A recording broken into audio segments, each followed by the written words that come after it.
felt like there was a glitch in the matrix there.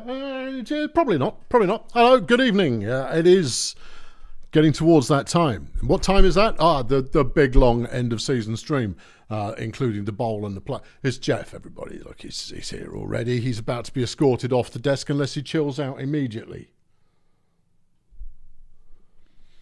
Sorry, Jeffy. Off you go. Right. Good. Hello. Right. Big games. The number of teams that are about to be eliminated is significant. But we'll start with teams that are already eliminated because, well, why not? Right. Okay. So the Wizards are taking on the Voo Boys. Neither team is going anywhere this season other than towards the first pick in the draft. Woo-hoo-hoo! Yeah. That's... I mean, call it whatever you like, really. Let's get this show on the roads. What are we going to see? What can we expect from these two fine brutal ball teams playing on a beautiful day for some brutal ball? Well, a 1 yard run from Stink Blossom to get a start. Big throw. That was Brandon Perrell there throwing a 17-yarder. You don't expect him to do that, but he did. Perspex with a nice 9-yard gain. Stink Blossom on the throw again. Completes to Perspex. First down. It's Brandon's last game. Is he not going to play next week? You leaving him out next week? That doesn't make sense. No, he's setting records. He's the number one. Yeah, right. Yes, you're already waiting for the end of the season. Hold on. They lost possession and I just got it back because Bertha Raccoon made an interception. I'll stop reading the chat while we're early in the game. I'll wait until half time before that as Perrell gets a touchdown and the Voo Boy. Raccoon's just got another interception. It's not going well for the Wizards. Perrell's in again. That was a 28-yard run and go, and that worked quite nicely. But there goes Apex Manticore, tearing it up the field for 35 yards. Maggie Hipster completes a short one to Luxury. Felix Furness has picked up Bertha Raccoon, third interception of the game. Oh boy. We're only 17 plays in as well. Records, they may be a falling. Yeah, I mean, on a team that is largely resigned to not doing it this season. And then Raccoon's into the end zone for a touchdown. 63rd career touchdown for Bertha Raccoon. That one goes nowhere. The Wizards trying to find something that works, and they're not finding it yet. Will Mr. Luxury take us there? No, not on this one. No, and that's a tackle for loss. Brandon now on the run. Breaks a small tackle there and gets 5 yards out of it. And then Tanklat is stuffed and the drive is done. Wizards take him back over just inside their own half. Lenny Luxury with a nice 15-yard gain. Felix Furness throws it. Stink Blossom's intercepted that one. One wonders whether Felix Furness maybe shouldn't be passing. It's just something I'm considering. I'm not entirely sure he's thrown all of the interceptions we've seen so far, but he definitely threw that last one. Luxury gets a 2-yard gain. There's a sack from Sir and or Madam. And Furness has thrown it. Raccoon's got a 4th interception of the game and then fumbles it on the recovery. Okay, well, I mean, this is somewhat catastrophic. There's Brandon. He's in for another touchdown. It's 4-0 now. Yeah. I mean, this is the kind of game you want to see. It's all gone to pot already, and there's nothing on the line other than bragging rights. Bragging rights are important, but entertainment is what we're here for. There's Eddie Progribniak. He's getting involved. If he has a decent game, and he's starting to turn it on now, he could break 2,000 yards receiving this season. That'd be nice. There's Manticore into the end zone for a touchdown. Wizards pull one back. Okay, Raccoon with another good catch. And that's a 31-yard gain as the Voo Boys take back over after the touchdown. A 3-yard gain from Brandon, who hasn't had a big breakout run yet, other than that 28-yard touchdown from earlier. But I don't classify that particularly. Yeah. What now? It's half-time. Voo Boys up 4-1 as they're threatening to score again with another nice first down, a 19-yard gain. Lenny Luxury picking up the sack there. Brandon tries to throw one, it doesn't really come off. Tanklat, Raccoon, touchdown. Raccoon making a play for Player of the Week. Okay, well, let's we can advance the speed of this one, although this is a heck of a run from Manticore. A 57-yard gain off the pass. Beautiful work, and that one's fumbled. Stink Blossom picks it up. And yeah, I mean that's you can say okay, we're done. Let's not rub it in to the Wizards too hard. It's just not pretty. No, Voodoo Boys moving the ball pretty well. Wizards not being able to keep hold of it, I think, is fundamentally the story of this one. But next season is just around the corner. The Voodoo Boys going to have to pull something out of the hat to make it work. As mentioned previously, Brandon Perrell, he's got one game left in his career, and Raccoon's got a 5th interception, and that one's gone to the house. That's got to be a record. 5 interceptions in a game. We've not seen that, right? That's not happened. Raccoon's going to be Player of the Week. Raccoon just got another touchdown. Yeah, she's definitely going to be Player of the Week. Although, oddly enough, interceptions don't count as much as tackle. 5 is the record. One more for the record for Bertha Raccoon, because right now she's tying it. I don't think she's going to get the chance, though, as the Voodoo Boys are hustling on the drive again. She's going to get another touchdown, though. Not on that one. Not on this one. Not on. It's been fumbled. No, they're still in possession. And there's a sack. They've lost possession. There's a sack. That one's deflected by Raccoon. Pogrebniak gets the first down, and he's now 30-odd yards short of the 2,000 for the season. This one's just got a bit scrappy. Yeah. And got 5 plays remain, and the Voodoo Boys could rub it in with one more score if they felt like it, but I don't think they do. Bertha's got another good catch. Last play, and it's intercepted by Maggie Hipster. Good times. Final score, Voodoo Boys 8, Wizards 1. Player of the game, Bertha Raccoon with 159 fan points. 169 receiving, 4 touchdowns, 5 interceptions, 5 deflections. Good day at the office. Lenny Luxury got Player of the Game for the Wizards with 153 passing. 4 sacks, 3 tackles for loss, 16 tackles. But ended up on -5 offensive fan points. -5. Yeah. Felix Furness ended up with -28 fan points overall. Good debut there. That was blimey, solidly good work. Right, we're going to flip it right down to the other end of things for another game that doesn't impact much. The Nomads taking on Edge Islam. Edge Islam not going to be in the postseason. Nomads are going to be in the postseason. But in what shape, what form might the postseason performance of the Nomads take? Well, let's play some game and find out. It's a blessed game, but it is Edge Islam you're talking about, and frankly, Edge Islam are only happy if they've killed half your team. Ilma Shelf Space gets us going. Joey Bug out now with the run for the Nomads. That's attractive. Yeah, that's not bad. An 18-yard run from Bug out. Melvin Glitch now taking the ball on the ground a little. Shelf Space looking for a throw, and it's complete to Egon Sanction for the first down. Bug out throws, and that one's caught. Sanction's got it. Olympia Swiss Legume trying to make a tackle, failed miserably. Muluab making a deflection. Nomad still threatening to score here. 3rd and goal. Bug out. Tyrone touchdown. 1-0 Nomads. All right, here comes the insane Edge Islam offense. And Muluab's got a nice catch, and he's going to get to the halfway line, or very nearly the halfway line. Kazdamug can't do anything with that. Bike Breaker Billy completes one out. And that's Swiss Legume with the catch for 22. The Surgeon was hassled. Their Surgeon was hassled and therefore threw a poor pass.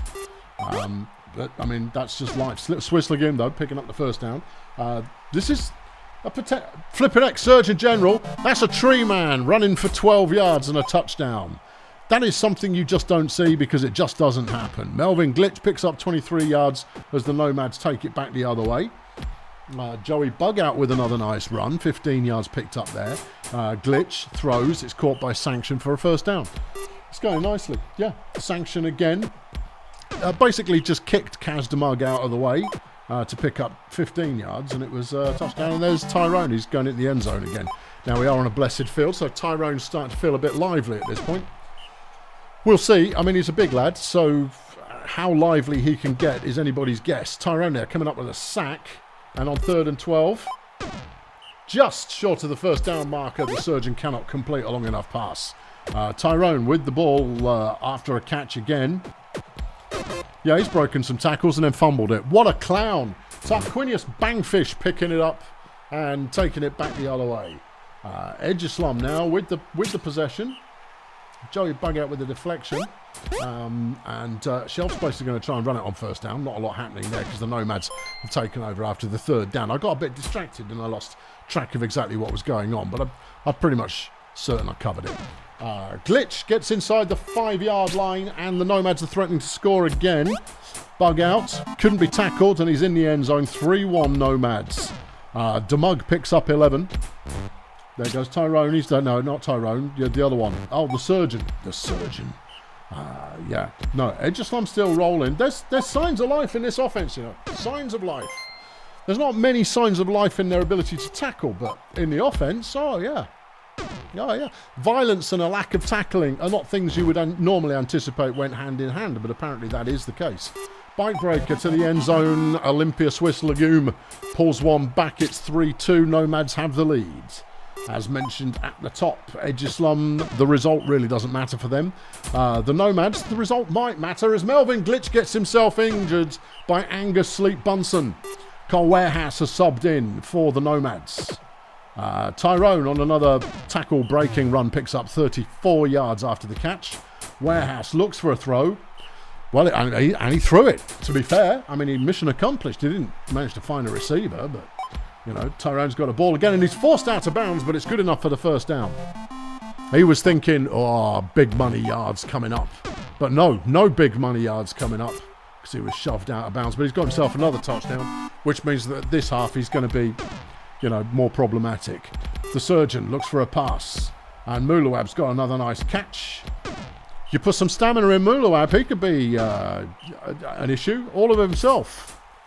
Yeah, Bite Breaker waits and gets out to Swiss Legume, who's got the legs to get it down to the 5-yard line, a 32-yard catch. Surgeon waits, throws, touchdown, Legume again. 4-3 is the score. Tyrone's got himself another catch and no one can bring him down. And he picks up 29 yards. He's also, you know, I mean, he's shaking 2,000 yards receiving this season, which is impressive. Bangfish comes up with a sack. There's Sanction getting another catch, 20 yards there, as the Nomads continuing to prove to be challenging to stop, but they've got a 3rd and 11. No, not with Tyrone. No. Look, I mean, look at it. It's ridiculous now. 16 yards gained. 2nd and goal. Cole Warehouse running it a bit, gets a couple of yards. Shelf space on the 3rd and goal. And it's deflected by Bite Breaker Billy. A stop from the Electrosports. Maybe, just maybe, opens the door for them to tie this up. Don't hold your breath, it hasn't happened yet. 2nd and 10, Bite Breaker with the ball, throws it to the flat. Mulawab's got the catch and the first down. Nice play, 23 yards. The Surgeon throws, he finds Olympia, who picks up 10. Kaz gets them over the line there. Well, they were over the line, but he gets them over another line. Mulawab's got another nice catch and they're inside the 20. Here's the Surgeon, looks for a friend and instead finds Boris wet paper bag sat in his face. And then Sanction has recovered the I didn't see who fumbled it, but that's a disaster. Tyrone's dropped the ball and we've gone into last quarter sloppiness. Swiss Legume picks up her first interception of an illustrious but short career so far. And then she gets the immediate pass afterwards and is in the end zone and it's 4-all. Well, how quickly the fates have turned back in the direction they were facing before a bunch of fumbles or what have you. Joey Bug out with a run for 5. It's 2nd and 5. Nomads with the ball, completing to Sanction, who breaks a tackle and is down at the opposing 10. Shelf space, looks for a friend, finds Sanction, gives it to Sanction, goes, I don't want to get tackled by these thugs. That's an overthrow and they've got a 3rd and goal. Warehouse is going to try and run it. That was foolish, it didn't work. All right, Electrosports have got the ball. They managed to just step out of the end zone to avoid the safety. They gained 8 yards there, but they've got a bit of a way to go. And they've chanced it with Kaz, but it didn't happen. And the Nomads now have the chance to win. And they throw it to Tyrone, which is not just the chance to win, but how to win. Surgeon General making a rare catch there, picking up 5 yards. He then throws it, and that's a good downtown ball to Mulawab. They've got 8 plays to get to the end zone to tie it back up again. That's a terrible throw. Kaz not doing so well there. Bite Breaker throw a really short one. It's 3rd and 9 for the ball game. Well, that's that then. Yep, no, all done here. Nomads are going to win this one. 5-4 will be the... Well, 6-4 will be the eventual score if they manage to throw one out to Tyrone. There's 4 plays left. Warehouse there with another 44-yard reception. They've got it to Sanction. It could go the distance. No, he gets down to the 2-yard line. That one's out the back of the end zone. Last play of the game. And Joey Bugout runs it in to prove me wrong. Final score, Nomads 6, Edgeslum 4. Good game. Player of the game was Exponential Tyrone with 221 receiving, 4 touchdowns and 4 sacks. Tarquinius Bangfish, unsurprisingly the best player for Edgeslum with 66 pancakes, 16 tackles, 2 sacks for him as well. Good game. Yeah, no, I've not got a problem with that game. That was a good game.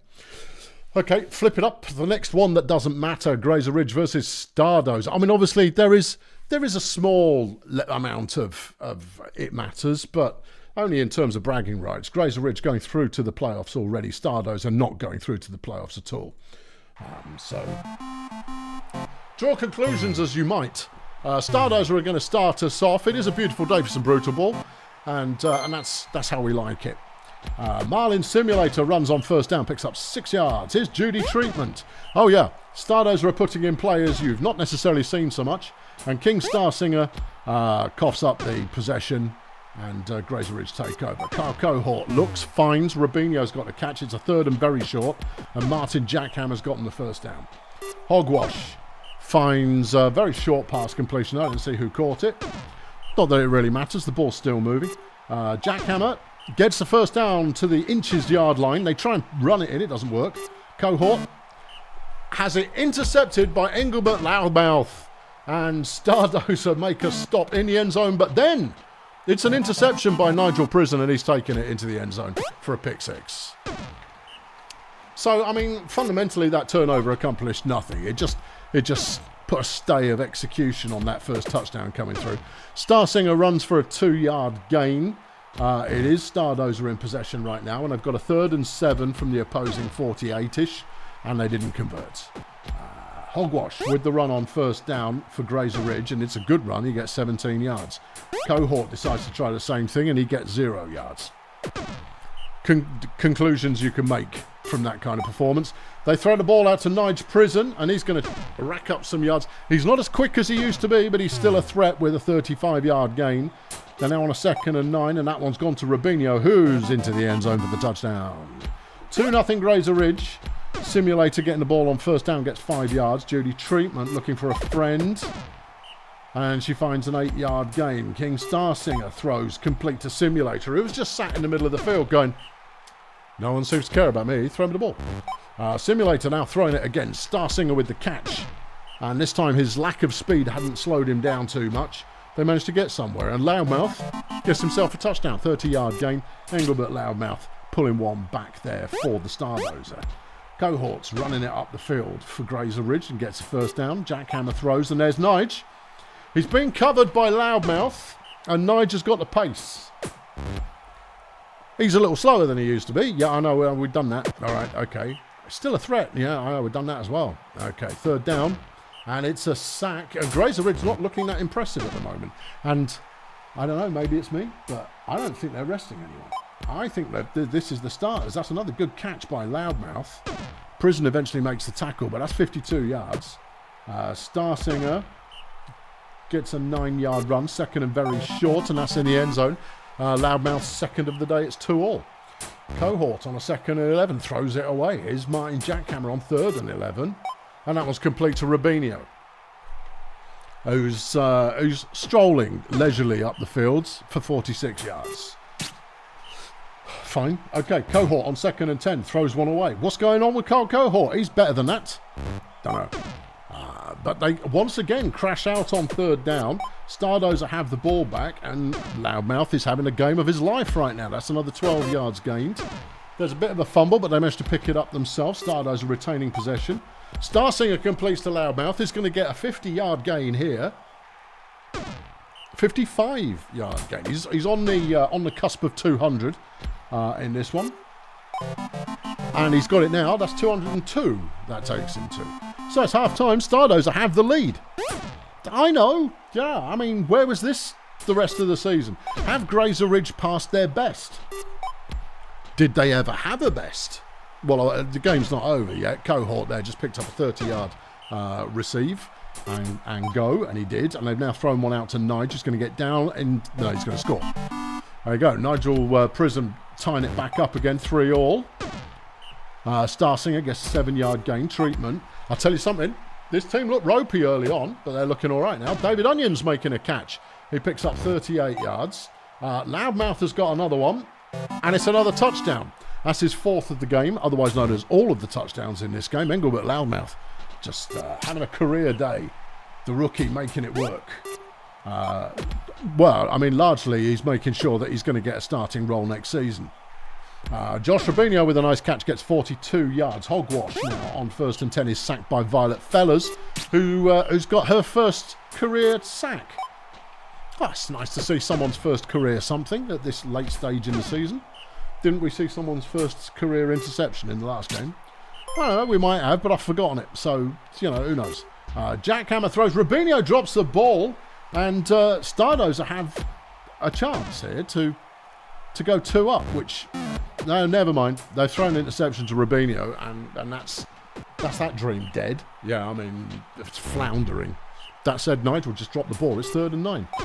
And they got the catch, but they couldn't get the first down. Simulator throws. It's over the head of Treatment, so it doesn't go there. Treatment's got the ball, and she can only get 3 yards on 3rd and 7. King Star Singer completes to Judy Treatment. She's got the first down this time with 24 yards gained. Simulator with the throw. It's caught by Loudmouth once more for another first down.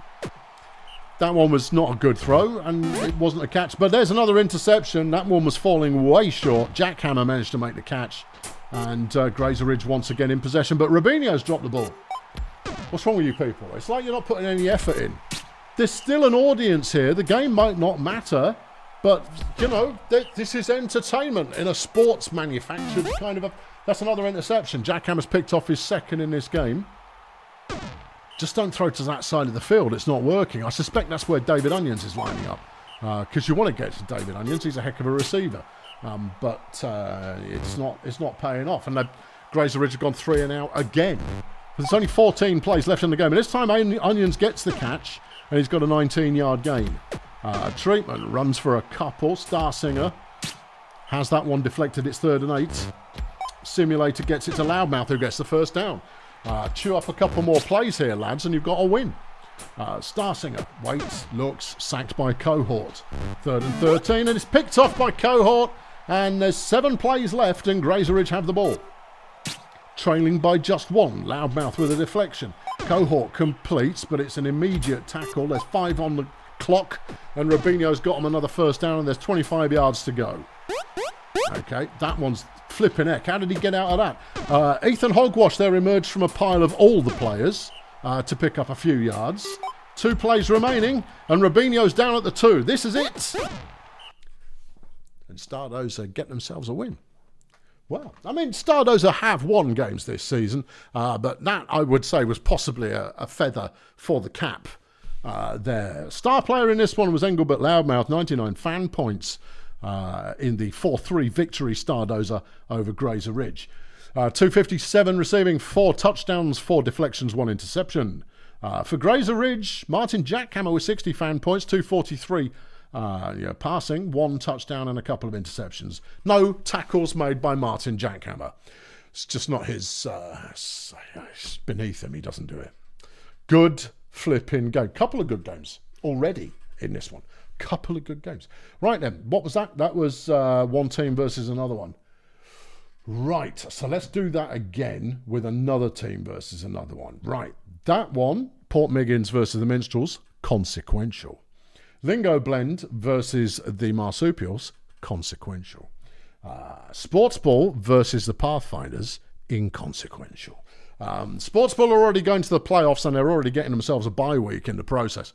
Yeah, this is not a new. This is some fresh faces are going to get a game up against the Pathfinders here. Is Clive Goldmouth retiring this season? It feels like he might be. I can't remember. I don't have all the players memorised, but it feels like that's plausible. Anyway, Tintin Hollywood for Sports Ball gets us started, and it's Flirty Gumshoe with a catch. Here's the rookie, Kettle Harvick there, getting a 3-yard gain. But they come up just short on the third and Tiddlers. But hold on, they've got it back. Gumchew's intercepted it. Pathfinder's gifted a drive there, just gave it away. Low grade mode makes a 21-yard catch. Pigeon runs for nothing at all. Tintin Hollywood gets 2 yards. It's 3rd and 8. Harvick can't find a receiver to throw to, and the Pathfinders have got it again. That's Houston Flamberger getting the pass off Charlie Ostrich for the first down. Clive Goldmouth runs for 9. Slugworth to the sideline, and it's Flamberger who's got the ball again, and he's breaking a tackle and getting 28 yards. Ostrich deflected by Gumchew. Clive Goldmouth can only pick up 1 yard. It's 3rd and 8. Slugworth is stuffed at the line, and Sportsball have got the ball once more. Clive with the deflection. Harvick throws. It's caught by Gumchew for 3. Pigeon completes to low-grade Mo, who picks up 13. He's having a decent rookie season, low-grade. Not been in the lineup every single week, but has been effective from time to time. Harvick completes a 14-yarder. There goes Pigeon. A nice run there, picks up 10 yards. Sportsball into the opposing half, and they're looking for the opening score of the game. Well, frankly, we're all looking for the opening score of the game. That's why we're here. Harvick throws. It's caught by Mo, who's fumbled it. No way. Yep, Funk Magic has recovered. What was that? That was disgustingly bad. Anyway, Clive with a nice run for the Pathfinders, picks up 18 yards, gets them the first down. Slugworth throws a short one, shouldn't have bothered. Ostrich gets himself stuffed behind the line, and Clive's got to pull it together, and he doesn't. He's tackled by an elf. Oh dear. Yeah. All right, okay, back with Sportsball again, and Mo's broken a couple of tackles, and he's down at the 8-yard line. Is Kettle Harvick, and he's thrown an interception. Funk Magic has picked it off. He's forced a fumble, and now he's made an interception. Pathfinders with the ball again.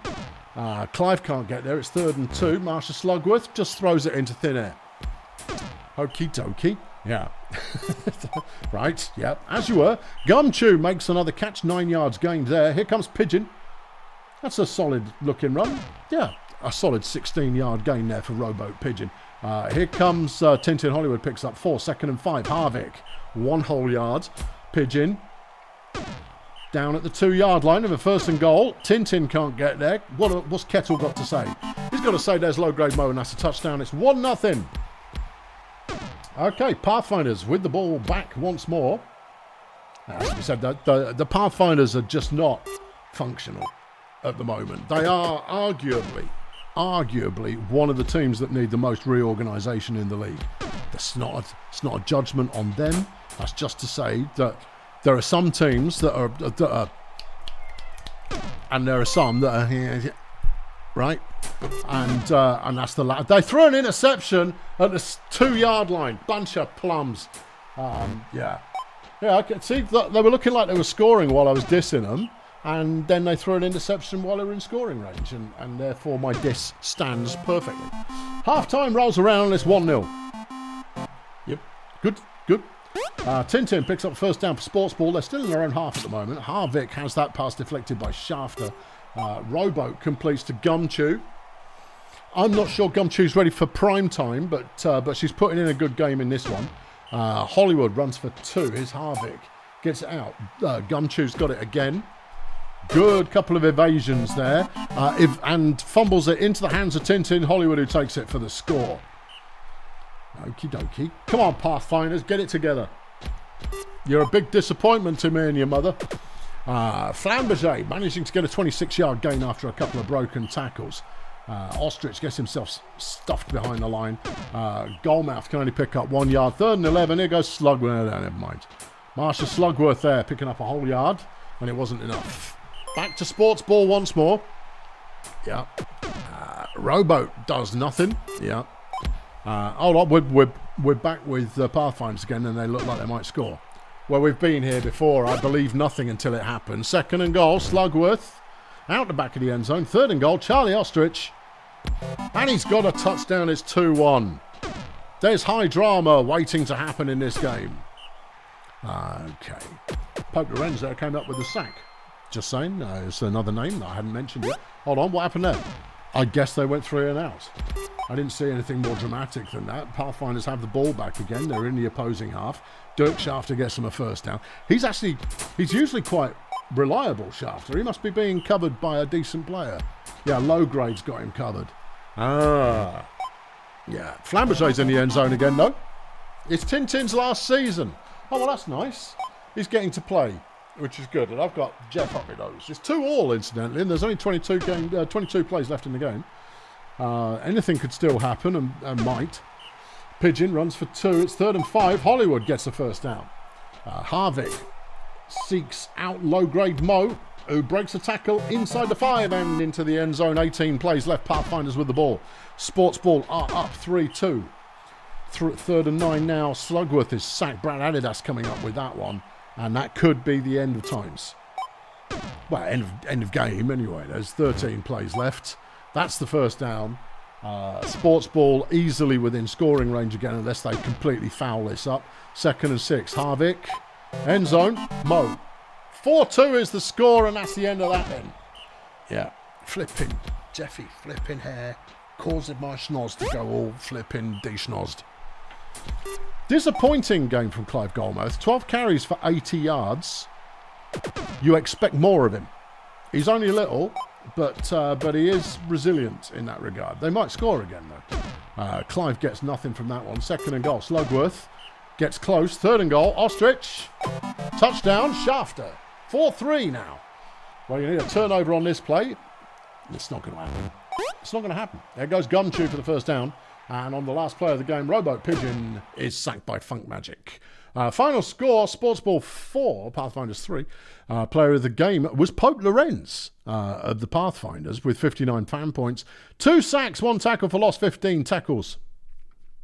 22 pancakes isn't worth mentioning, which is why I didn't mention it, but I mentioned it now to point out that it wasn't worth mentioning. Brad Adidas for the Sports Ball Union gets player of the game for them. 13 tackles, still not really that spectacular. Only 15 pancakes. I mean, it's rubbish.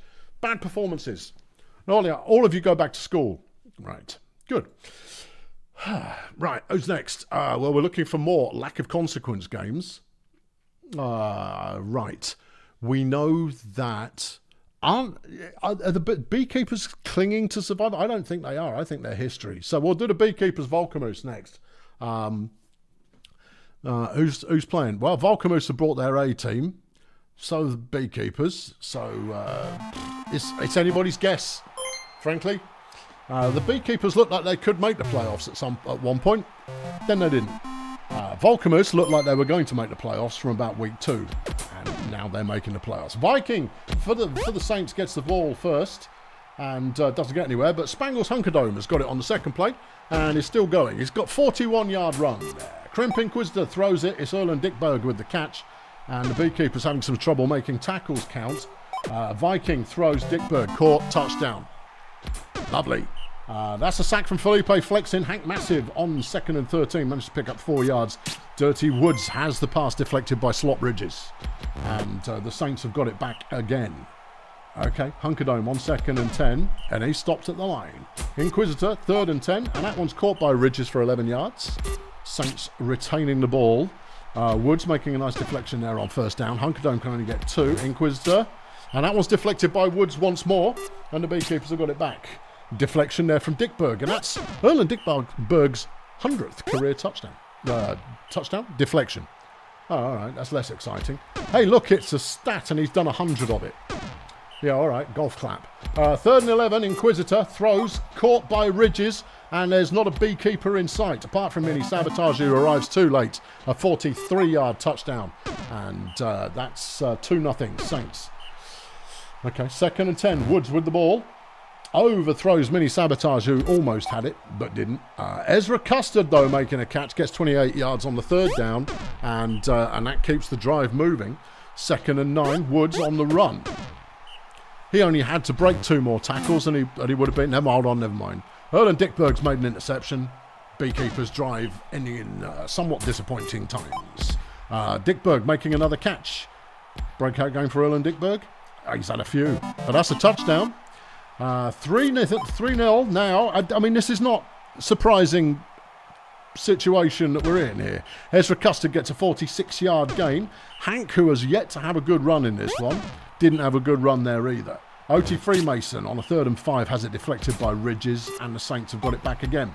And they complete to Dickberg immediately, who gets another 39 yards.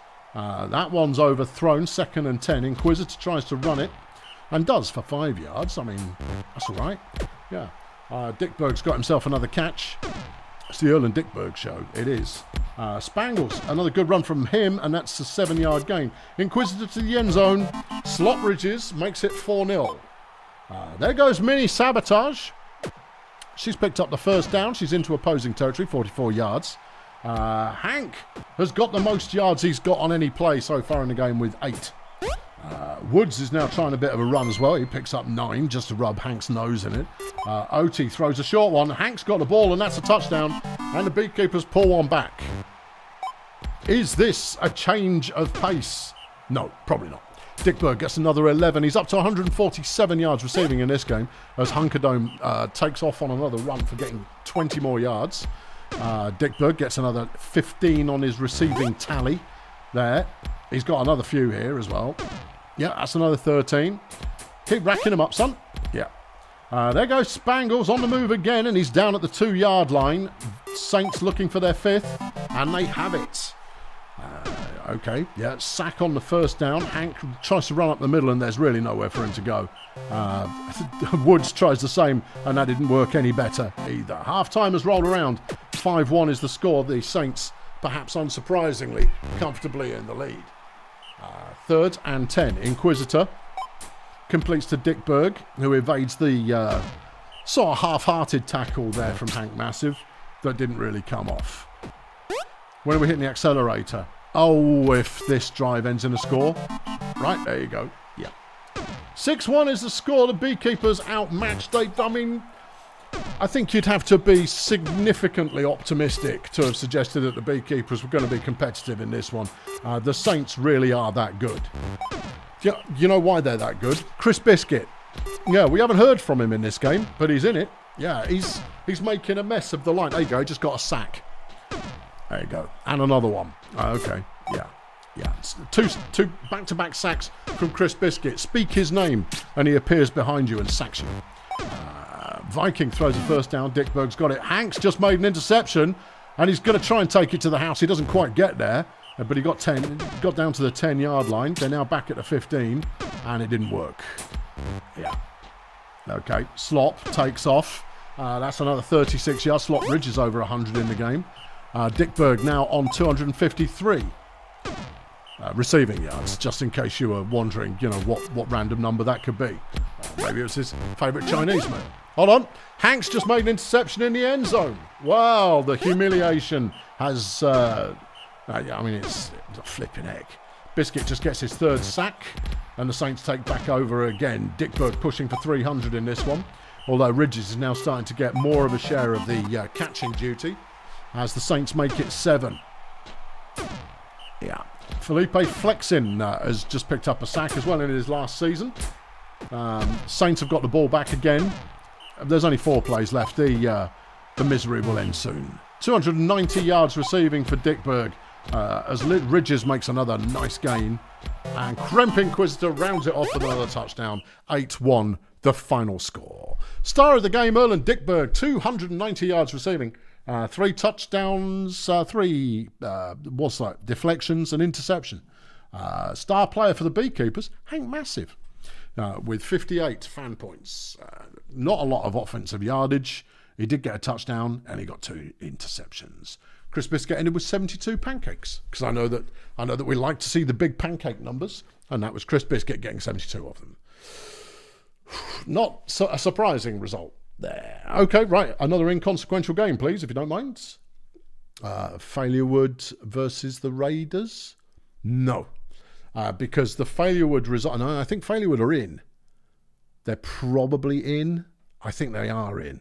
I think they are. It's just the 3 teams in Fail Brigade that are fighting it out for the last playoff booth are, of course, BDP, the Marsupials, and the Pirates. All in the chase for the last playoff spot. Well, let's do one that definitely doesn't matter. Let's do Space Agency up against the Fun Bus.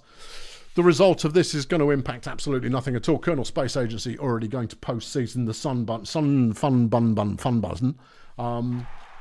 Are still waiting for the magic to occur, for the times to happen, for the moment to be theirs. And it will not happen in this game as KSA start things off with Bill Saturno running for 20 yards. Raz McClintock with a good throw. Completes it. It's Rockhands with the catch. And Santino Bananas has been injured by Cynthia Wrestling Mask, bringing on Lenny Testes. That's not what you want as KSA.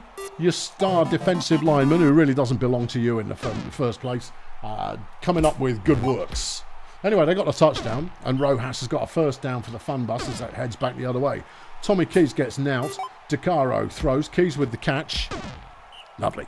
And then we're looking at Tequila Pamplemousse, who's running with the ball. Oh, not against the KSA. It's not going to work. Anyway, DeCaro throws to Rojas. It's another good catch and go from Antonio. 27 yards gain. Tequila round the outside of the line. Manages to break one tackle and picks up 9 yards. Not bad. Keys, Rojas, touchdown. 1-1. Saturno gets a 1 yard gain. McClintock throws. It's caught by Saturno and he's got a first down. Scorpion Ring now with the ball.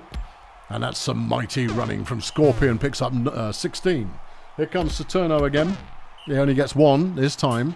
McClintock throws. It's caught by Koff Zerma, who breaks a late tackle from Beelzebub Fastidious and takes it 44 yards to the house. Shamrock Bubblejet there making a catch. Nice. Tequila gets 2. It's 3rd and 2. Tommy Keys completes to Rojas. Rojas is having his best game in a little while. He's got another good catch there. There's a mismatch with whoever's guarding him, and that's a 38-yard reception. Tequila Pamplemousse is sacked by Lenny Testes. Tommy Keys picks up 4. It's 3rd and 7. DeCaro completes, but it's just short of the first down line. Saturno running the ball again. And this time he's managed to find his running legs. And he's still going. That's a 40-yard run from Bill Saturno. He's a Celestial, you know. I mean, what do you know about Celestials? Well, you know not to underestimate them. Yeah, I know. It's ridiculous. Saturno's on a run again, and he's got himself a touchdown, 28 yards. He's putting up quite the rushing average at the moment. Rojas picks up 3 as the fun bus take back over again. Tommy Keys up the middle. Managed to pick up a couple on 3rd down, but it's not good enough. As Saturno's doing some running again, it looks like Tommy Keys is down. He has been injured by rock hands. Colt Rhombus has subbed in for the fun bus. As Saturno gets another touchdown, it's now 4-1. DeCaro throws, and it's over the heads of everybody. Okay. Rhombus waits, throws, not quite. 1st and 10, Saturno with the ball, and he's had that one deflected by Rhombus. McClintock tries a run. It's not his thing. Scorpion Ring. Oh, nice run on the move. Gets it to Zerma, who gets a touchdown. Okay, DeCaro throws. Bubblejet with the catch. That's a first down for the fun bus. Here comes Pamplemousse. Completes to Bubblejet again, who's getting a bit more action now. Yeah, okay. DeCaro sacked by Zerma. Here's Pamplemousse, and KSA have got the ball back again, and they complete that one to Rock, who's going to go for a bit. He's not going to go the distance. He hasn't quite got the legs for it, but that's a 55-yard gain regardless. McClintock is sacked by Bubblejet. Here's Ring. Throws one away. It's 3rd and 11. Saturno. And that one's complete to Hands. And that's another touchdown. Okay, yeah. So half-time's rolled around. Yeah, it's 6-1. Yeah. Pamplemousse gets 2. Here comes Rhombus. Completes to Rojas, who's surely over 100 yards by this point. Surely, yeah. Sit down and shut up, cat. Here's Pamplemousse, who gets 1. Rhombus throws. It's caught by Rojas, who gets the first down. And that's not much good either. And on 2nd and 7, Pamplemousse gets a few. Rhombus throws to Bubblejet. He's going for the end zone. He's not quite there. First down at the 2-yard line. And Rhombus gets it. We're going to accelerate, though, because, I mean, we like to see a heroic drive, but, I mean, let's face it, they ain't coming back. Yeah.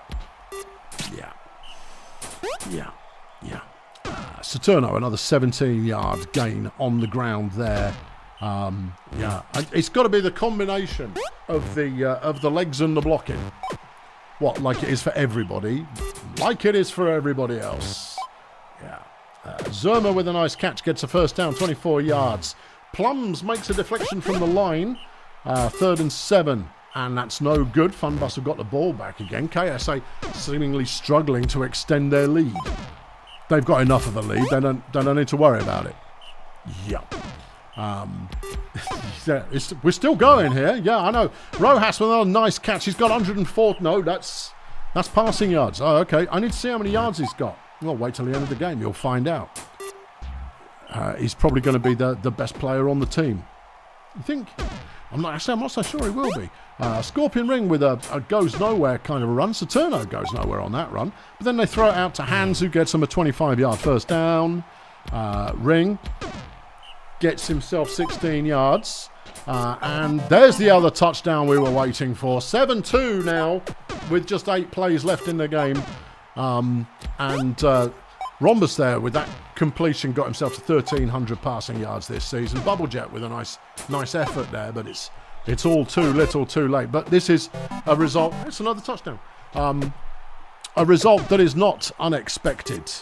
And Raz McClintock has just got the season passing record. Although Rojas did get player of the game for the Funbus. Final score, KSA 7, Sunshine Funbus 3. Koff Zerma is player of the game with 79 fan points. 207 receiving, modest. 4 touchdowns, 2 sacks. Okay. Antonio Rojas for the Funbus did absolutely nothing defensively, but 231 receiving and 2 touchdowns. Okay. Yeah, good effort, good play, good work, and KSA roll forward. Are they the best in Fail Brigade? They haven't played Grunt yet. No, they haven't. But they will do at some point, and that'll be exciting. Yeah, right, good. Okay, back up the north side. Toy Masters versus Budget is another inconsequential game. The Toy Masters are definitely in, I believe. If they win this one, they get the bye week, which will be very nice for them. Up against Budget, who are currently working on the temporary staffing, but I'm sure they'll be back. What does that mean? Temporary staffing? It means that their owner is AFK. I apologise for the constant nose flipping business. Blame this white git. What? It means their coach is choosing the lineup, which is suboptimal but solid. Is the way to look at it. Anyway, Budget have the ball, and they've thrown it out to Capsicum immediately. And that's a 48-yard game.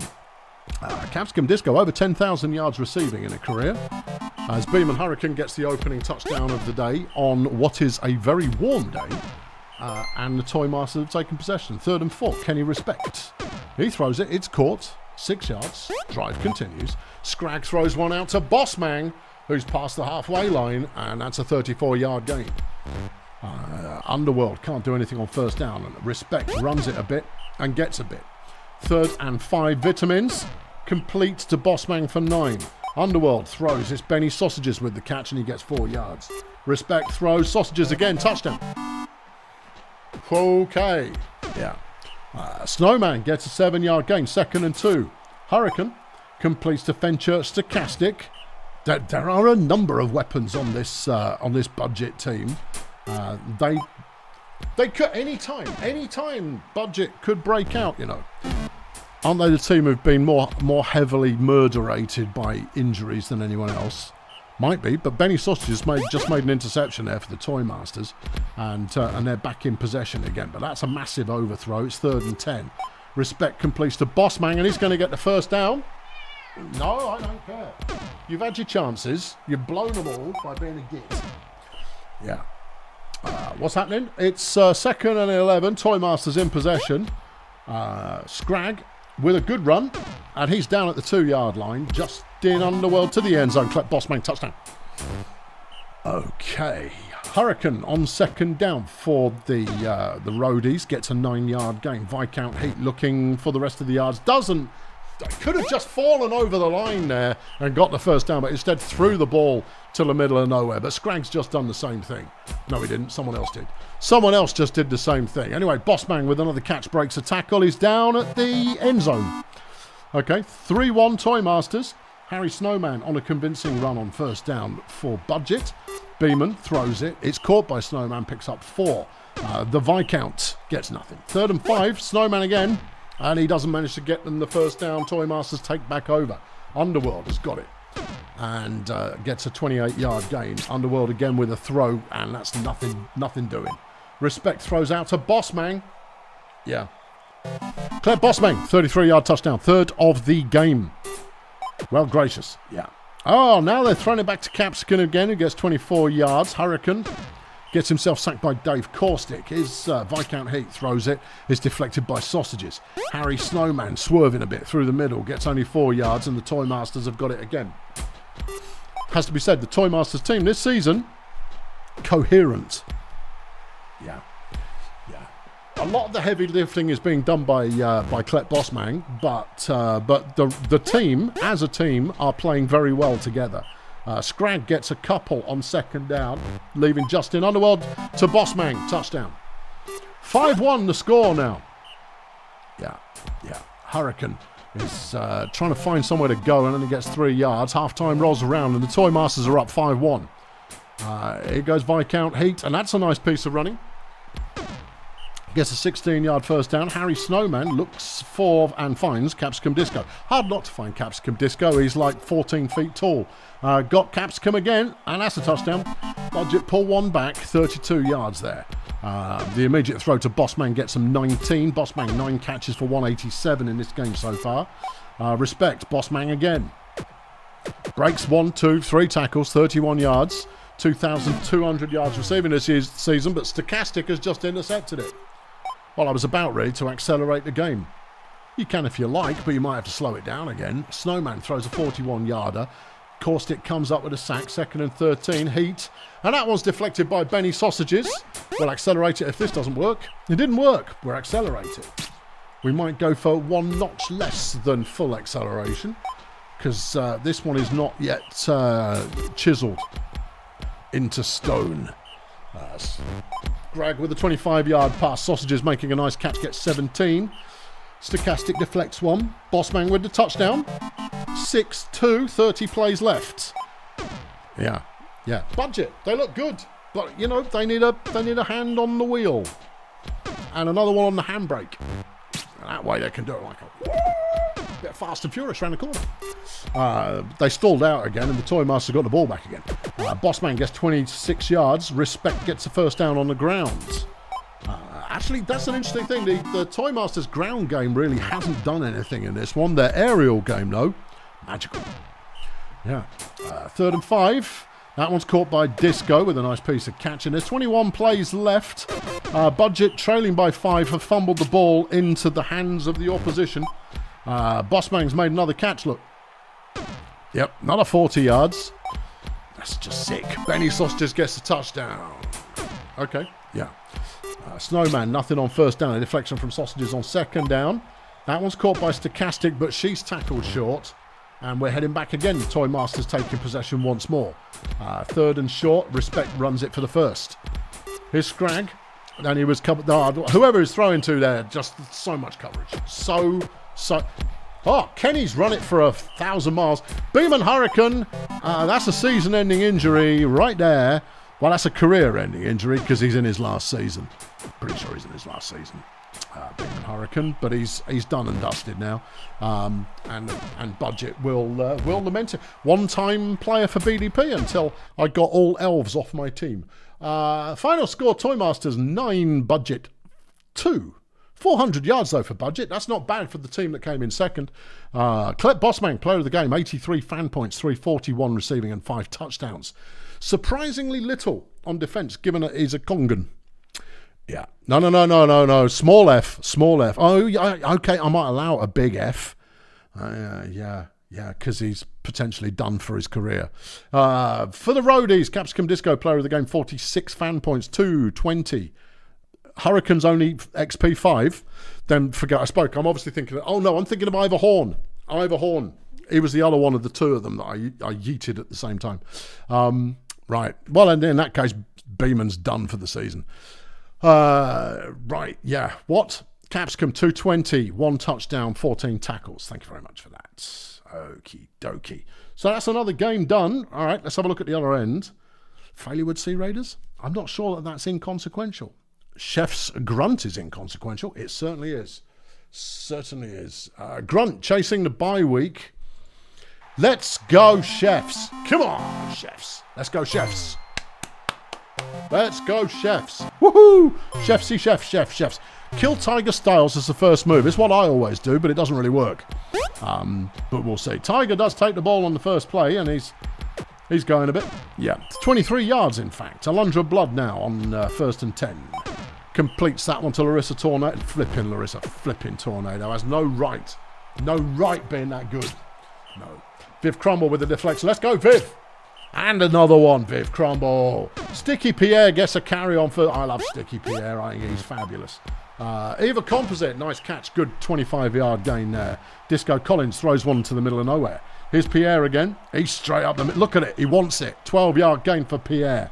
Madame Pompadour gets 2 yards. 2nd and 8. Disco Collins. And that's 6 yards. 3rd and 2. Pierre's got the ball and he's got the first down. Pompadour throws. End zone. Eva Composite. Oh, that orc can play. Oh, yes. Yeah. How can I root for a divisional rival?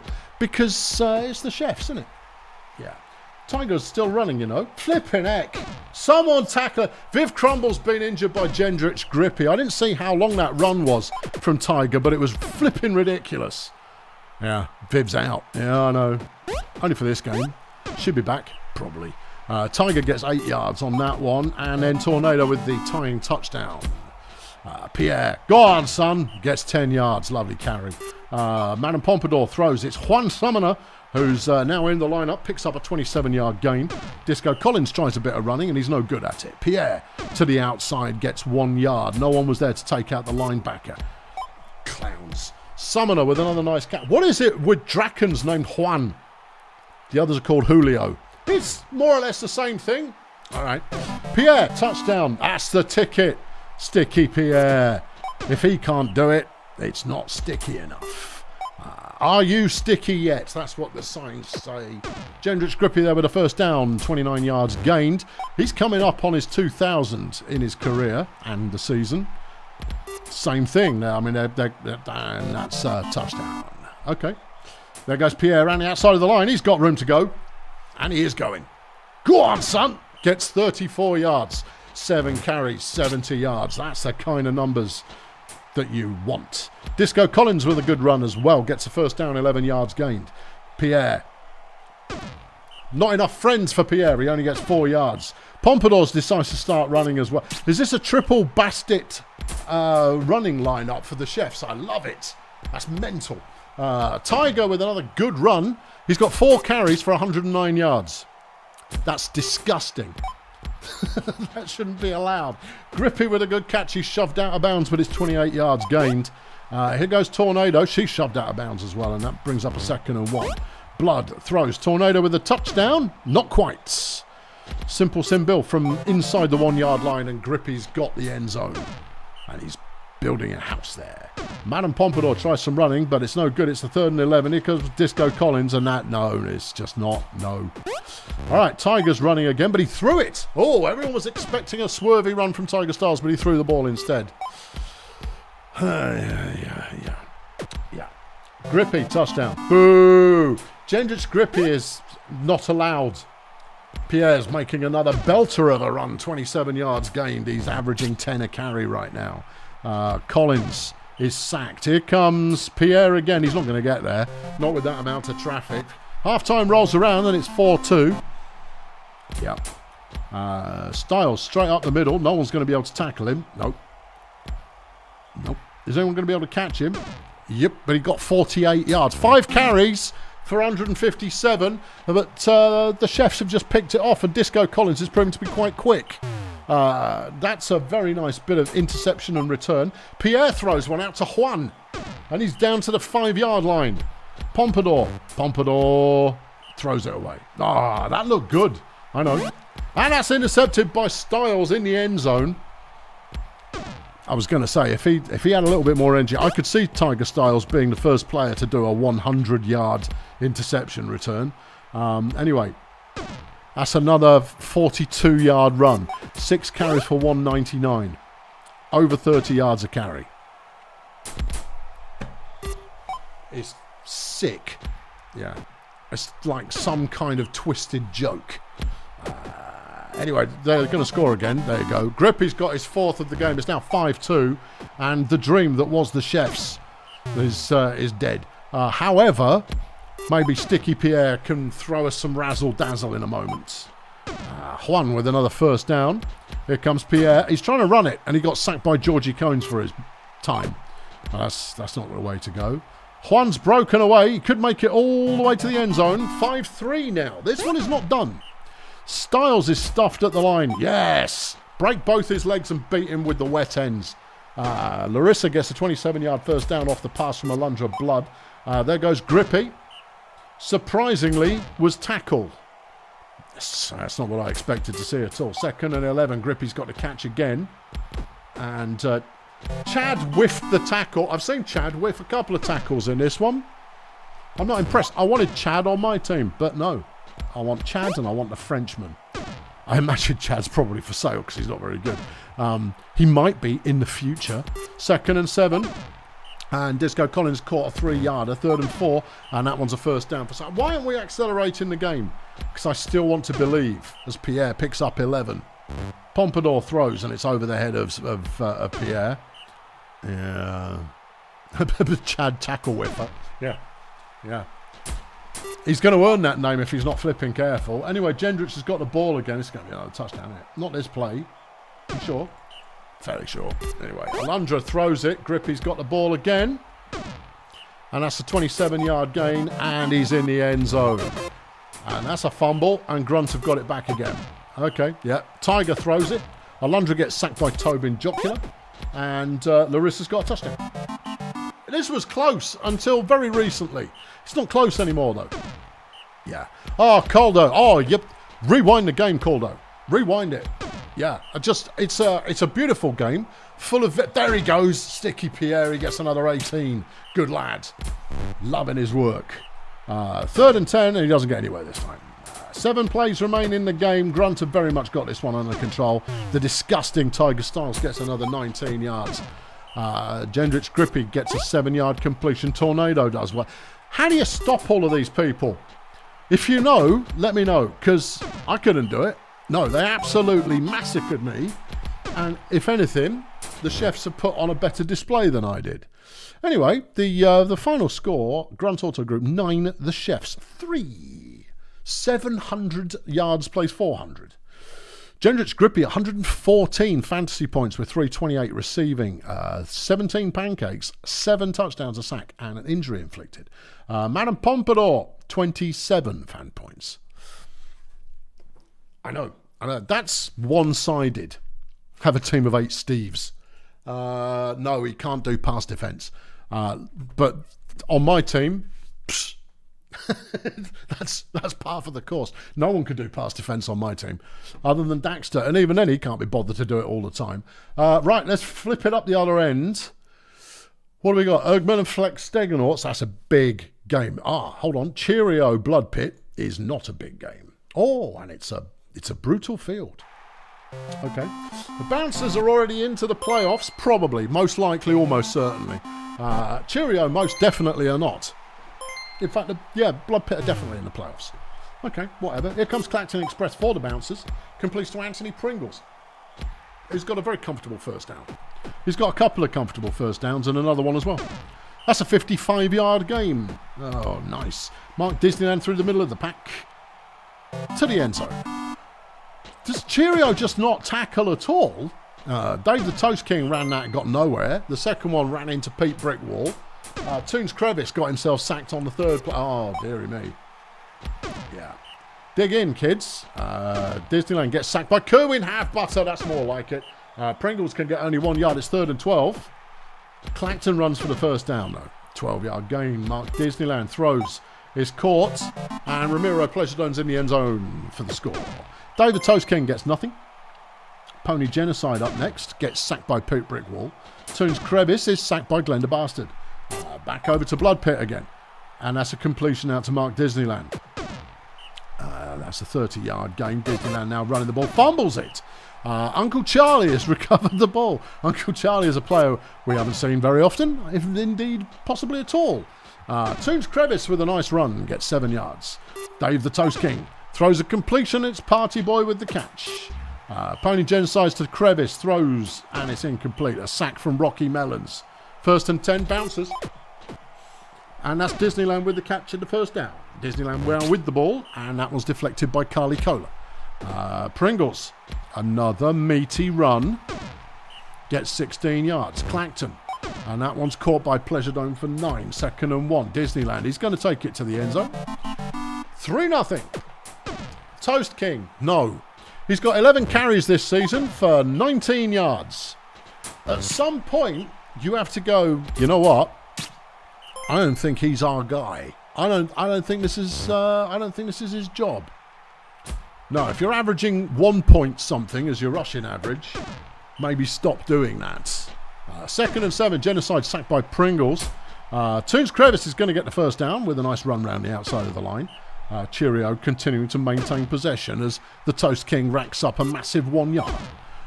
Genocide throws the ball for an 11-yard gain. Crevice gets not a lot. Here comes Dave. Oh, it's a big run from Dave the Toast King. He gets 6 yards.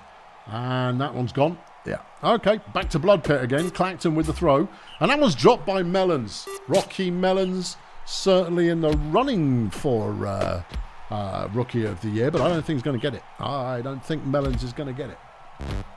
A good player, but not an absolutely dominant player. Who is an absolutely dominant player? I don't know, but it's not Rocky Melons. He's good. He's top 5. Top 5 Rocky Melons, I reckon. Let me know in the comments, who do you think is Rookie of the Year at the current time? Give me your suggestions for Rookie of the Year, and I'll tell you you're wrong.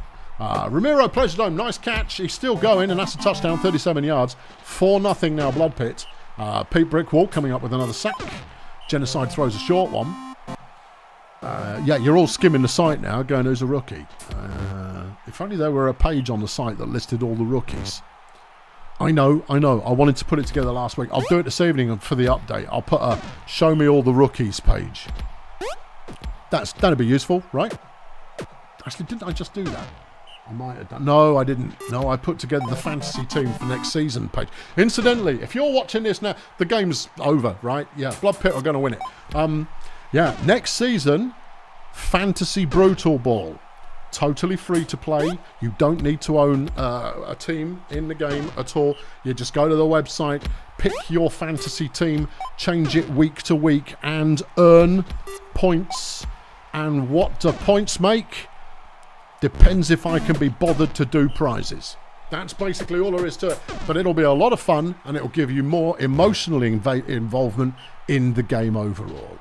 Do you pick the best players? Well, you can't afford all of the best players. Do you pick the players whose names you like best? Maybe you pick all the players of a particular race.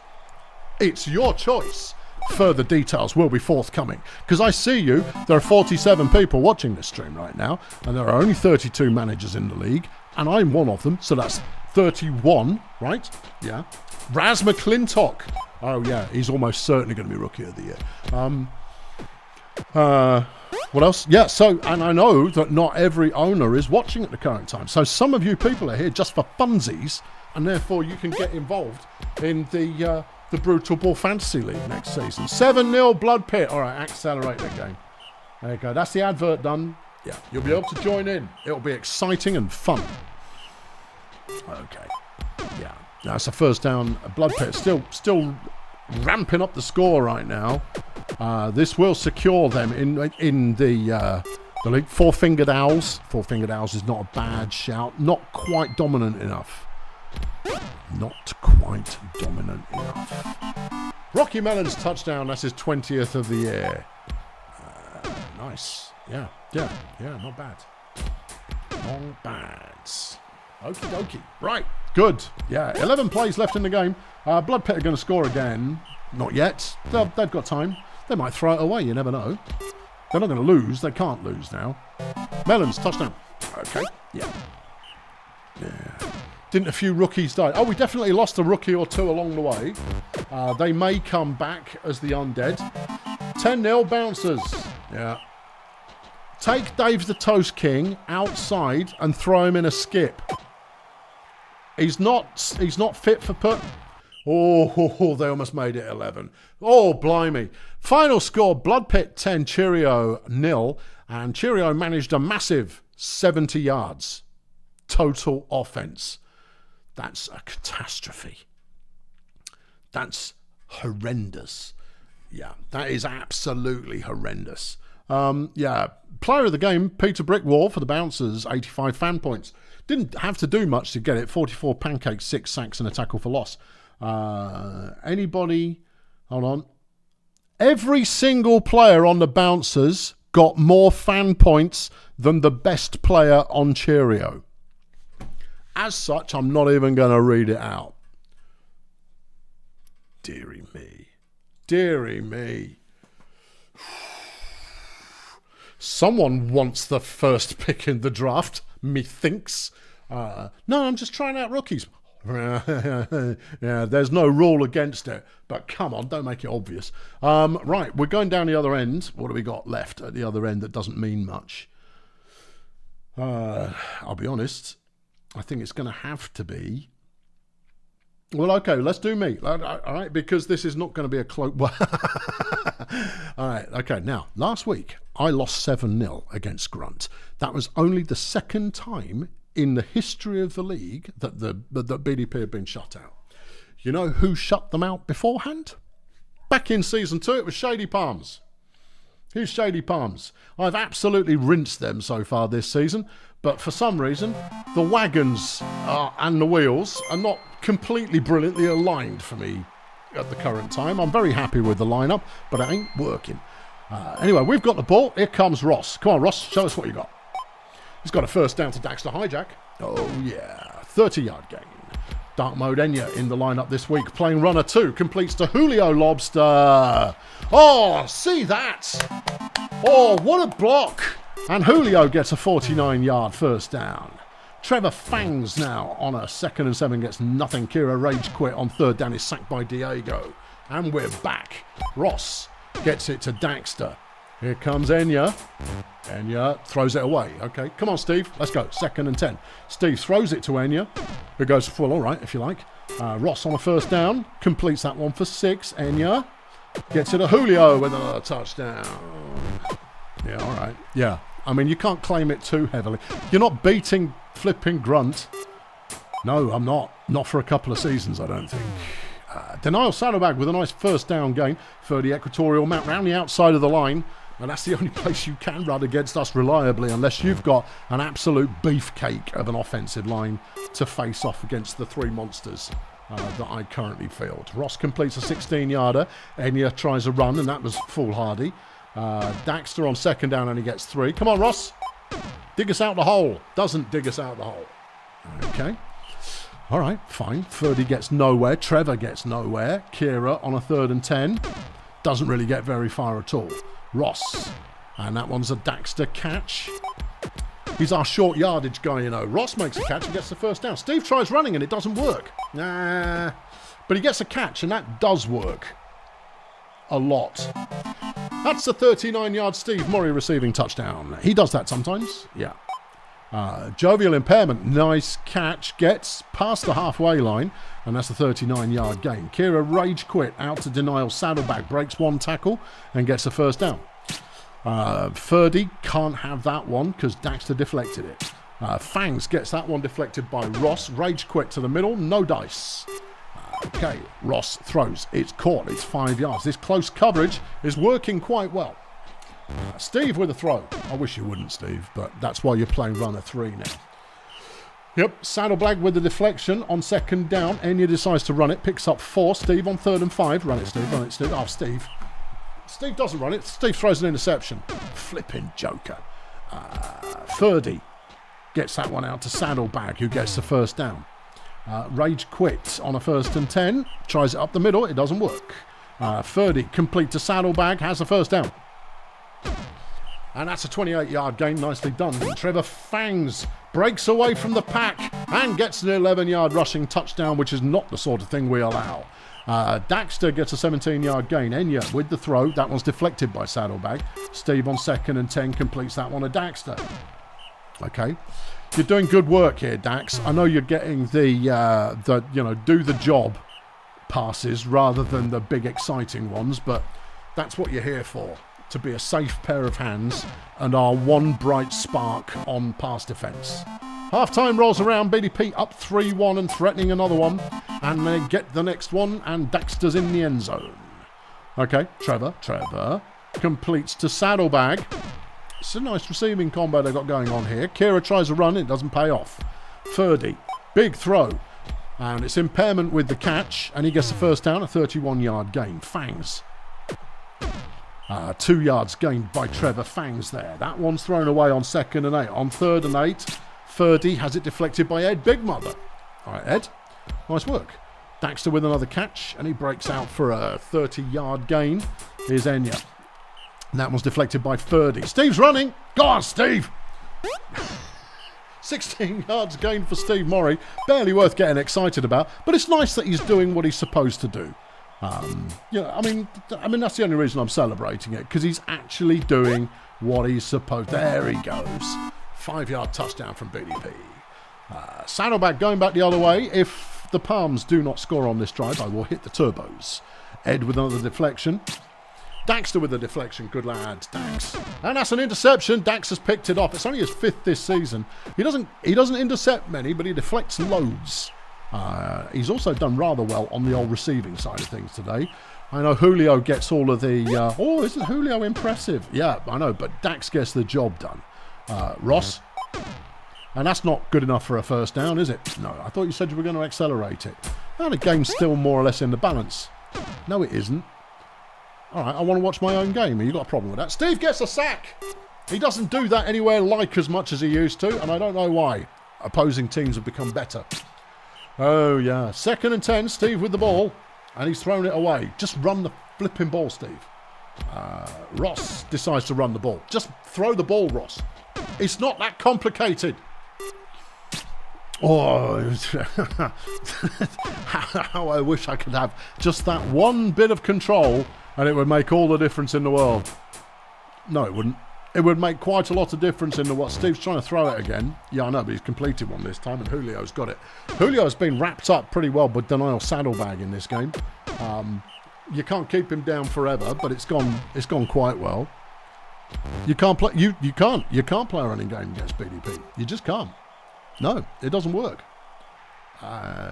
No, well, we can't play a running game either, because we don't want to, because that's the coach that I chose. We just failed to get another touchdown. Meanwhile, Impairment is going like an absolute sledgehammer up the field. He's got 43 yards. Have we forgotten how to tackle? No, all our tacklers are in the defensive line. Yeah, I know. Oh no, we can't defend against the pass. No, we've never been able to defend against the pass. Look at our all-time records. Ross makes an interception. Good boy. Yeah, our all-time record against the pass is atrocious.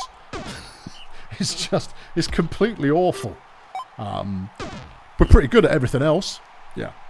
Here comes Steve. What's he deciding to do? Oh, he's running the ball, look. Oh, look at how far he's going. Oh, he's going quite a long way, isn't he? Oh, look, he's still going. Yeah, 37-yard gain. Oh, it takes him over 1,000 yards rushing for the season. All right, final score, BDP 5, Shady Palms 1. Daxter hijack player of the game with 303 receiving, 1 touchdown and 5 deflections and an interception. Okay, Shady Palms, player of the game, Denial Saddlebag, played well, 125 receiving and 5 deflections. Okay. All right, that's the cat. I'm going to have to feed the cat, otherwise he's going to harass the hell out of me again. I think we're starting to get towards more consequential games now. Let's do the Medics versus Ob City. Possibly, if you look at it very weirdly, Ferdy probably ended up on minus 26 for missed tackles. Missed tackles cost you an absolute bundle of points. Yeah. Okay, there we go. Yeah. Medics of City. Let's get the game underway. Hope nobody dies. Let me know in the chat if they do. I'm going to feed the cat. Yes, I'm doing it.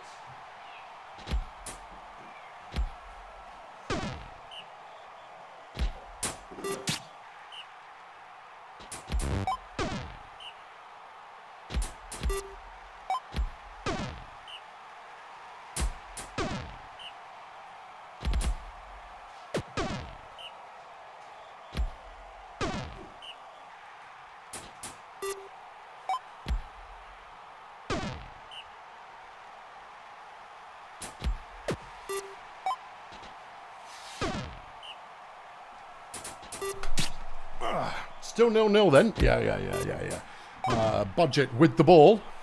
Tim's logged a 20 in the bucket, just to be quiet. Thank you, Tim. I think the food will probably solve that problem. Lowbrow Shalott with a 2-yard gain. Bingo to the end zone. Karen Hare touchdown and Bumson take the lead. Wonder Blue Pill with a drop on first down. And then Chas Contraband comes up with a sack. Wander's going to try and run it. It doesn't come off. Okay. You see, I would have said Off City had got this one. It's early days, man. Yeah, but look, good run from Bingo there. He gets 25 yards. Shalott throws it and Chung Flunkerson's picked it off. Ooh, Flunkerson there. Important play for Ob City, and now they're moving it. Shandy Worthless with a great catch gets them down to the opposing 16. Flunkerson looks for thumb on the throw and throws to Karen Hare, who's on the other side. Well, I mean, end-to-end turnovers going on right now. Smiters with a throw gets it a Bongos. And the medics are past halfway. Shalott has that one deflected. There's a sack from Blue Pill. Smiters throws that one. It's deflected by Wheelspin. And hold on, fumble. Medics have got it back again. Sabutio picks a fumble up. Bingo's having a good meaty yardage game at the moment. Smiters throws Hare to the end zone. Touchdown. Medics 2-0. Pritchard Serenity takes off, and that's a first down run. 11 yards gained. Flunkerson with the throw, Gold over the middle there, picking it up. Blue Pill throws way too long. Serenity on 2nd and 10, evading traffic, but can only get 1 yard out of it. Flunkerson picks up nothing, tackle for a loss, and the medics are in possession again. Smiters on 2nd and 8 is stuffed at the line. Shalott gets only 3, and the Axemen take back over. Serenity deflected by Bongos. Flunkerson caught by Gold, who gets close to the first down, but Blue Pill takes it over the line, and the drive continues. Serenity throws it, it's fumbled, and Serenity's picked up the fumble and gone like, fine, I'll do it myself. A 17-yard advancement of the fumblage. Blue Pill throws, it's caught by Gold, who runs out of steam on the 1 yard line. Serenity, end zone, touchdown, wheel spin, Gold, 2-1. Flunkerson with the deflection, Smiters, and that one's deflected by Flunky as well. Lowbrow on a 3rd and 10 is stuffed behind the line by Wonder Blue Pill, and the Axemen now have the bit between their teeth and maybe a smidge of momentum. Well, we'll see. How much is a smidge in this game? About a point's worth, I reckon. Half-time rolls around, and the medics are up 2-1. Flunkerson can't get anywhere on the run. Serenity throws it. Is caught by Gold for 6 yards. 3rd and 4. Flunkerson wide open. Shandy Worthless for the touchdown, and it's 2-2. Both teams mathematically not out of the playoff run. Realistically, probably out of the playoff run. But we'll see. Lowbrow Shalott making a move. Who's got the better chance? The medics. Okay. All right. Yeah. So a win for the medics here, and it could keep the dream doing something. Possibly. Anyway, 3rd and 11. Bingo Hazmat for the medics. Completes to Bongos, who is slow but gets over the line for 11 yards and a first down. Bongos with another catch. Very, very slow. Is Sabutio drunk? Still alive? Being powered by a car battery? I mean, it's very hard to say for sure. Pritchard Serenity takes over for the Axemen. Completes to Shandy, who gets 21 yards. Flunkerson, good running, gets 8. Blue Pill on 2nd and 2. Another just poorly aimed throw, and Serenity has to get the first down again. Pritchard Serenity so often this season has been carrying the team on offense. The receivers do all right, it's true. They are both out. Thank you, Fernando. In which case, this is an inconsequential game for bragging rights only. If you'd like some bragging rights, you've come to the right place. 1st and 10, medics back in possession once more. It's still 2-2, and we're approaching the final quarter of the game. Smiters with a run round the outside, gets 9 and a first down. Shalott tries it up the middle, and it doesn't work. Hazmat gets 2, 3rd and 7. Smiters deflected by wheel spin, and the Axemen take back over from the halfway line. Serenity once again picking up the first down, 18 yards. Flunkerson, big throw. Good catch by Gold for 16. Blue Pill gets some blocks and has... Never mind. Well, a 7-yard gain. Yeah, I know, but I thought it was going to be an exciting touchdown run. Okay, it wasn't, but they threw for the touchdown on the next play, so that's... That's as it should be. Charlotte gets a couple. It's 2nd and 7. Hazmat. He's got a lane and picked up some nice blocking there and gets 27 yards to the opposing 35. Smiters to Bongos. Gets 14. Charlotte through the middle gets just 2. 2nd and 8. Hazmat. That gets them close. 3rd and 1. And there's Karen Hare down at the 2-yard line. There's only 12 plays left in the game. And a score here from the medics, and we could have a tie on our hands. Not that that's particularly exciting, but there we go. We have a tie. It's 3-3. There's 9 plays left. Chunk Flunkerson with a good catch gets 19. Flunkerson now with the ball. Throws it. It's short to Serenity, which is the right play. And that's a 17-yard game. Blue Pill, they're now in the medics' half of the field. Gets it to Gold. 6 plays left. 1st down. And that's Gold again, who's going to be down at the 9-yard line. That one's deflected by Karen Hare. 4 plays to go. Blue Pill can't get there, but it's 3rd down. They've got to do it now. They get it, and they injure Bingo Hazmat on the way. They win the game and kill the best player on the medics in the process. Well, he's not killed. He's just been hurt or lost. Final score, Axeman 4, Medics 3. Good close game. Good close game. Good close game. The medics are waiting for a miracle. No, well, they're not going to get one. Sabutio Bongos, player of the game, for the medics. 62 fan points. Not a lot of offense. A couple of deflections at a tackle for loss and a few tackles on defense. Winning, though, the Axemen will spin Gold. 57 fan points, 147 receiving, 2 touchdowns, 3 deflections.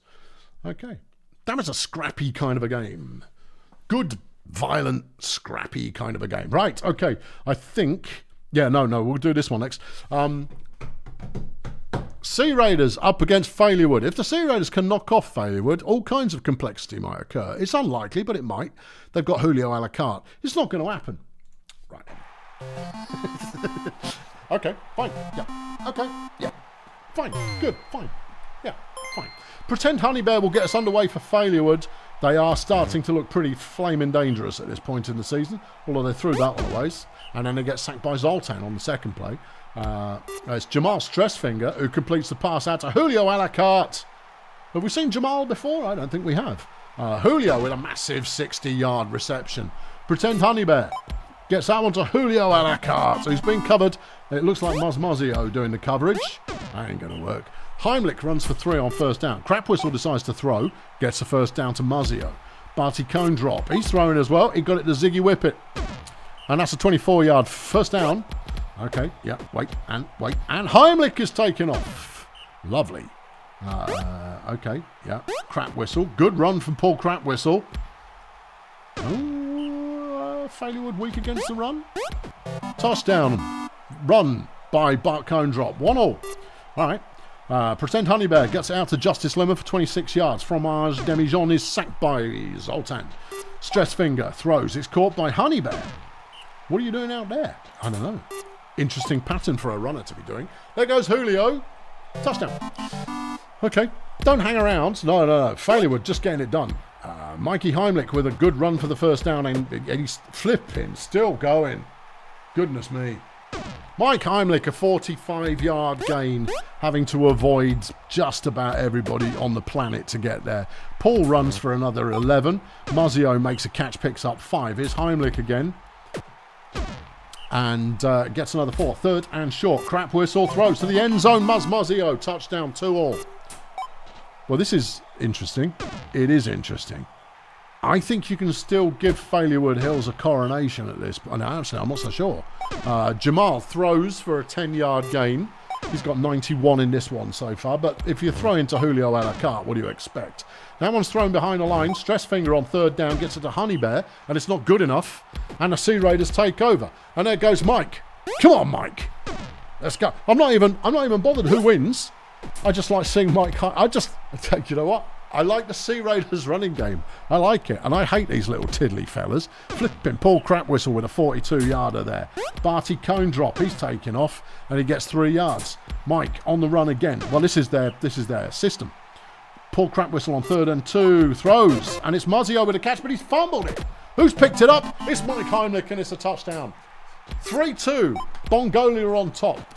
Justice Lemon managed to make a catch there, and he gets 34 yards before being tackled. Demijohn throws it. It's Lemon again.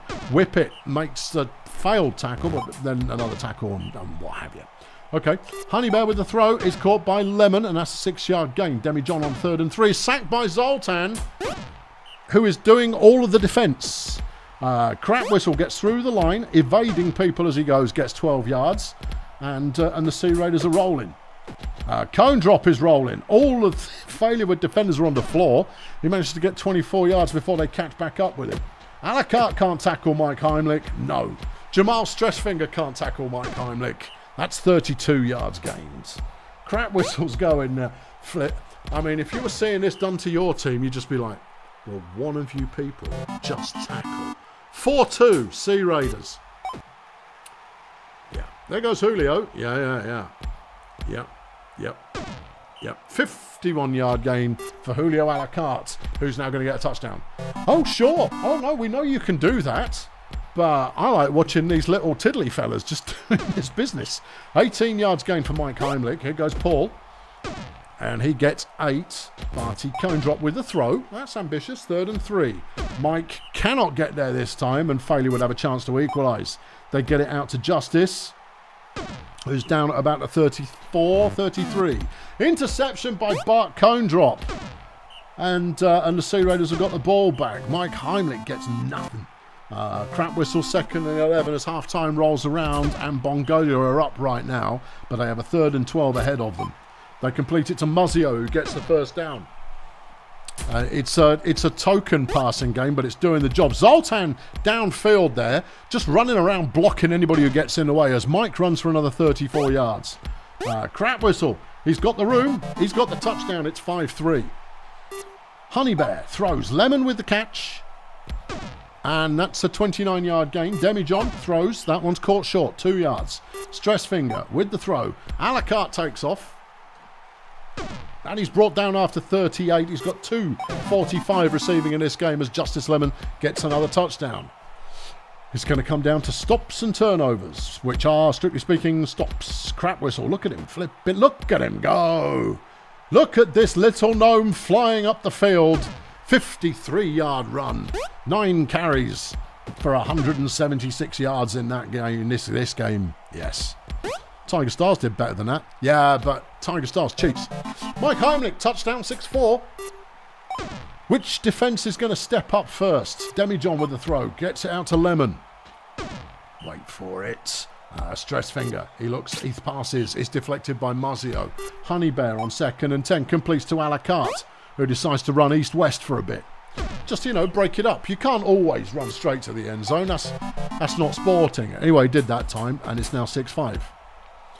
Heimlich outpacing Stressfinger, has the first down. When Stressfinger catches up, tries to make a tackle, it doesn't work. 15 carries for 212 yards. This is going to be a rushing yardage all-team record. Pretend Honey Bear has been injured by Ziggy Whippet. Your number 1 quarterback? Yeah. That's not ideal. Mike Heimlich is stuffed behind the line. 2nd and goal. Paul Crap Whistle. He's into the end zone. It's 7-5. And Big Rod McGurk picks off interception. Holy mackerel. Yeah, Big Rod McGurk just basically stood up as the ball was thrown towards him, and he went, I'll have that, and he ran into the end zone. Good God. Indeed. A la carte's taken off again. Yes, 19 yards. Phantom of Fanta, who's come in, has thrown another interception. That's 2 in a row, and it's Heimlich who's picked it off. And that's 8th interception for Mike Heimlich over the course of his career. We're into the final quarter of the game, and the Sea Raiders have started to take charge. 21 yards on the run there. Nothing on that one. Cone drop. And that's Ziggy Whippet with a touchdown. They throw a touchdown as well. Ooh. Phantom of Fanta's been injured by Paul Dagger. Alejandro Klutz is now in, and that's another interception. Muzio picking it off and down to the 2-yard line. Heimlich end zone. 10-5. This looked like it could have gone either way for a while there, What, you mean the whole game? Yeah. Right up until the point that no longer seemed likely. Lemon with another nice catch. These are some good receiving numbers that are going to be put up here. But It's all gone wrong, all very quick. That said, Mongolia have had control of the game for the whole game so far. But one key turnover / stop / whatever could have changed things up. Not anymore. 10 plays remaining. Mongolia up by 4. Barty cone drop with another nice run. And that's a 20-yard gain. 7 carries for 71. That's a 10-yard average. Yeah. 19 carries for 248 for Mikey Heimlich. Paul Crapwhistle might be even better than that. That's another touchdown. Whew. Yeah. 5 plays left. Justice goes tearing down the sideline for 16 yards. Stressfinger looking to throw. Stressfinger's played all right. Yeah, he has played all right. 9 out of 11 complete. Has to have come into the lineup due to the loss of Tim Vanken, of course. But he's played okay. I don't know what he's bringing to the party defensively. Not a lot would be my guess. Final score, Mongolia 11, Failurwood 6. Failurwood, despite being outscored by 5, got more yards in this game. I'm just letting you know that. Big Rod McGurk is player of the game with 75 fan points for Mongolia. 79 pancakes, 1 touchdown, which was a pick 6, and an interception. Pretend Honey Bear, player of the game for Failurwood, despite being carried off on a stretcher. 318 passing yards, 3 touchdowns, and a tackle for loss. Yeah, that was 579 rushing yards, averaging 14 a carry. That said, Failurwood averaged 9 a carry. True. Right, into the games that matter. Where would you like to start? Okay, in bad company, the games that matter are Peninsula Transport against the Picks Creek Miners and the Steganauts up against Erg Mellenflex. Both of those games, vitally important. They're deciding things. In bad company, you're looking at the Port Meggins Pirates up against the Wretched Minstrels. We'll do that one first. Okay, yeah. All right. Pirates must win. Minstrels doesn't matter. Okay. All right. Yeah. Okay. Yeah. We're into must-win territory. Yeah. Okay. It's Crash Zodiac for that. Oh God, I can't believe I'm about to do this. Let's go, Minstrels! Come on, I want us to go to the playoffs. There goes Vectrix. What an absolute stud of a player. No one can stop him. He's so fast. It's incredible. Yorick Fassbender runs for nothing. And then Vectrix gets a touchdown and he deserves every last yard of it. Angie Railroad throws one foolishly away. Tippitude Williams on the run. Pirates looking pretty good. There's Celia Emphysema. Another good run round the outside. Almost shoved out of bounds, stays on her feet, gets 17 yards. Angie Railroad looks for a target. And it's caught by Dougie Conglomerate, who's incredibly overrated, and I definitely don't want to sign him. Tippitude Williams there, a 6-yard gain. And Emphysema punches it in for the touchdown. Let's go, Minstrels. I'd sacked by 4-fingered owls there on the first play. Pitbull Jones gets nowhere. Fassbender throws it, and Vectrix has bailed them out once again. No matter what the problem, just throw it at Vectrix. There you go. That's the stuff. Yeah, don't need any other players. Just throw it to that one player that every single time. There goes Jones around the outside of the line, gets a first down, and we're looking for the end zone. It's Vectrix with the touchdown. It works. Why do anything else? Angie Railroad, nice piece of running there for the Pirates on first down. Tippitude Williams, it's deflected by Crash Zodiac. Love that guy. Bismarck Heath getting the first down though. Here's Angie Railroad up the middle of the pack and gets the first down, a 10-yard gain. Tippitude Williams throws to the sidelines, deflected by Zodiac. Emphysema with a good throw. Wide open Doug Conglomerate. Ah, dear. He must have... Oh, he's fumbled it. And then Tippitude picked it back up and run it into the end zone. Zodiac now running the ball. Gets a first down, 11 yards. Here's Pitbull Jones. He's thrown it to... there was no one there. What's he even thinking? He's taking a bung. They've thrown it to Vectrix. That's the play. That's the one that matters. No other play. You don't need any other plays. Just throw it to Vectrix on every single play. That's the way to do it. We're 1 quarter into the game and he's pushing 200 yards already. Perfect. Yeah. That's a well-rounded team as Crash Zodiac puts the Minstrels ahead again 3-2. Tippitude runs it. Gets a few yards off that. Not enough, though. 3rd and 2. Emphysema gets him the first down. Angie Railroad on a 1st and 10. And Fingers Vectric's been injured by Doug Conglomerate. I don't know how to feel about that. Oh, no. I genuinely don't. Oh, I'm so conflicted. Oh, hell. Graham Tanky's in. He's made a catch, and that's 14 yards. Here goes Pitbull Jones. The Minstrels did manage to get a stop there, and they currently have the lead. Fassbender getting himself stuffed at the line for nothing. Zodiac throws a short one, gets 7. It's 3rd and 2. Jones picks him up the first down. Fassbender throws to nobody. Okay, here comes Zodiac. He's trying to run the ball because he's got no one to throw to anymore. Pitbull gets 2. And that's not enough for the first down. And the Pirates take back over again. There goes Angie. Williams. Williams? No, Williams. Not in that one. Emphysema through the middle of the line and has a lot of space to run and is breaking tackles from these flimsy Minstrels who aren't worth anything. 58-yard run, which I believe is the longest of the day for Sealer Emphysema. Tippitudes to the back of the end zone. No good. Emphysema through the middle of the line, and it's a touchdown. It's half-time. It's 3-all. Okay. Zodiac is stuffed. Jones is stuffed. Fassbender, what's he going to do? Something elven. He threw it away. Coward. Something elven. All right. Railroad takes off for the Pirates. No one can tackle, of course. No. Touchdown. A 40-yard rushing touchdown where you had about 3 months to make a tackle. Look, I want the Minstrels to win, but not if they're going to play this garbage kind of brutal ball. Well, they're stuffed full of flipping woodland creatures. What do you expect? Pitbull Jones, good piece of running. And he's injured by Sealer Emphysema. That's so dirty. It's like you ripped his leg off on the 1 yard line. They do get the touchdown and it's 4-all. Okay. Tippitude chucks it. It's Emphysema with the catch. Celia Emphysema. Celia Emphysema. I know. Where did she come from? Well, she's got 100 yards rushing in this game, which is certainly solid. I want to see her season numbers. Show me some season numbers for Celia. That's no, only 181 rushing for the season. Actually, it could be down to the strength of defence as Bismarck Heath takes off, gets down to the 3 yard line. Pirates threatening to score again. Please don't. Angie gets a little bit. It's 3rd and goal. Tippitude. And it's a touchdown to Emphysema, and the Pirates take the lead. Zodiac on 1st down. He decides to run with it. Gets 9 yards.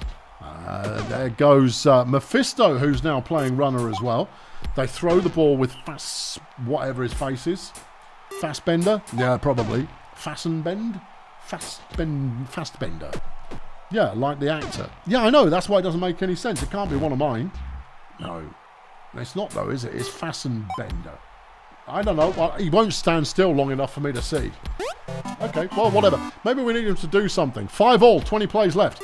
Angie Railroad gets it out there to Emphysema, who fights for 6 yards. Tippitude is sacked by Ben Radical. Emphysema now on 3rd and 5. Throws it away. And the Minstrels have a door. Can they walk through it? Tippitude gets a deflection. Lynn Mephisto throws it to Graham Tanky for the 1st down. I think it's Fassbender, but I think there's an extra EN in there.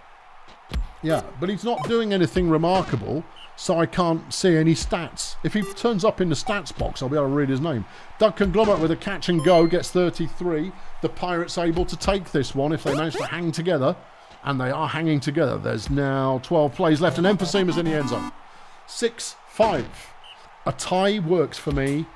Just letting you know, Mephisto with a big throw over the head of Graham Tanky. 3rd and 13, and it doesn't work. Yeah, no, it's definitely Fasten before a B. It is. It's Fasten. Yeah. Anyway, what is it? This is an exciting game. Never mind what his flaming name is. Commentate on the game. Emphysema's going again, and that puts a cork in it. And the Pirates are going to win this one. Mildred Slippins, who she, makes a catch. But it's too little, too late. And no, it is Fassbender. Well, why am I seeing Fassen on the screen? Oh, because the B looks like an S. Oh, right, okay. And it's just complicated. Right, there you are. Final score, boo. Dang. Yeah, the Pirates 7, the Minstrels 5. Senior Emphysema player of the game, unsurprisingly, 78 fan points, 59 rushing, 90 passing. I only mention it because that's good, consistent, both types of 6 touchdowns and a deflection and an injury inflicted. Crash Zodiac for the Minstrels, 68 fan points, 178 passing, 3 touchdowns and 5 deflections. Okay. Damn it. Yeah. Really needed them to lose. Well, okay, speaking of teams we need to lose, you've got, Lingo Blender back in the house. Well, okay, well, let's go and do one from the other side. Which one's more interesting? Okay, we'll save the Stegonauts till last. Let's do Peninsula Transport versus the Miners. Win it or go home, fundamentally. Yeah, you should be sorry, Vectrix. I needed you to win that one. The one time I was rooting for you, and you let me down. I'm never going to root for you ever again, ever. There's nothing you could do about your one player's injury. Yeah. Get better players. The Miners start with the ball, and Benzedrine with the deflection for Peninsula Transport. Zelda augments, though, a nice piece of running. And that's a 19-yard first down. Wilf Jerk is getting some play, and he gets nowhere. Christian Lawnmower on a 2nd and 10, no darts. Zelda is running it and gets stuffed after just 1 yard. Chet throws a short one as Peninsula Transport take over. Hank Fungible sacked by Roy Talley. Gabe Transistor with a rare throw gets it to Heidi Grurt, who gets a 26-yard first down. Chet throws a deep ball to no one in particular. Here's Hank on 2nd and 10. And that's caught by Heidi, who has the first down for 17. Gabe runs for nothing. 2nd and 9. And it's a completed pass for 9 yards. And Peninsula in the end zone. Heidi gets a touchdown. 1-0 Peninsula Transport. Back to the Miners.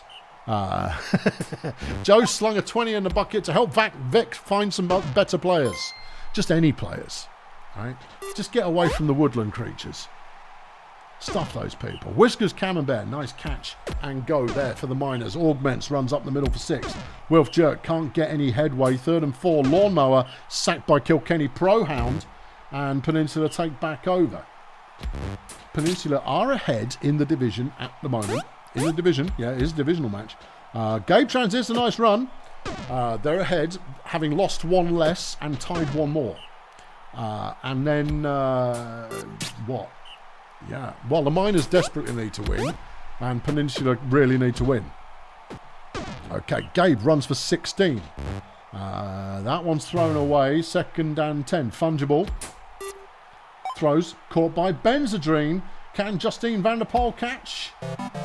Nope. 2-0 Peninsula Transport. The Miners' offense so far is not clicking, but that's a nice run from Tristram Lawnmower. There's an interception, though. Heidi Grurt's first career interception. And Peninsula Transport have got this one by the scruff of the neck. But they've got a 3rd and 2. Gabe's got it comfortably. And that's a first down. Chet looking to throw to someone. Has it deflected by Lawnmower. Chet's worst ever season. Just so you know. His worst ever season. He's changed team. Yeah, good run from Gabe. And that's 28 yards gained. Chet looks to the end zone. It's deflected by Wilf Jerk. Hank gets himself sacked. 3rd and goal. Gabe, can he punch it in? No, he cannot. Lawnmower takes over and he's deflected. Randall Maroon, he did something. Yeah, he was definitely on the field for that play. But they cannot convert, and the Miners lose possession as Benzedrine gets a nice catch, takes 24 yards. Fungible gets down to about the 1 yard line on the pass, and Transistor punches it in. It's now 3-0. And the Miners' offense is just not working. 29-yard gain there, though. Yeah, but that's it. That's going to be their whatnot. Chet's last season. Yep. No, Chet's done at the end of this year. And he'll retire as the #1 passer in league history. 2nd and 10 as we hit half-time, and Peninsula are up 3-0, and Benzedrine makes another good catch and go after the pass from Hank Fungible. Gabe's running, and Zelda Augments has been injured by Gabe Transistor. Zelda Augments a flipping demon. Yeah. And Gabe Transistor's a halfling. Maybe he's wearing some special elven armour. Well, whatever, but Gertrude Smooth has subbed in and immediately picks off an interception and runs it back a bit, and the Miners have got signs of life. Heidi Grutz found herself injured by Tristram Lawnmower. Action stations.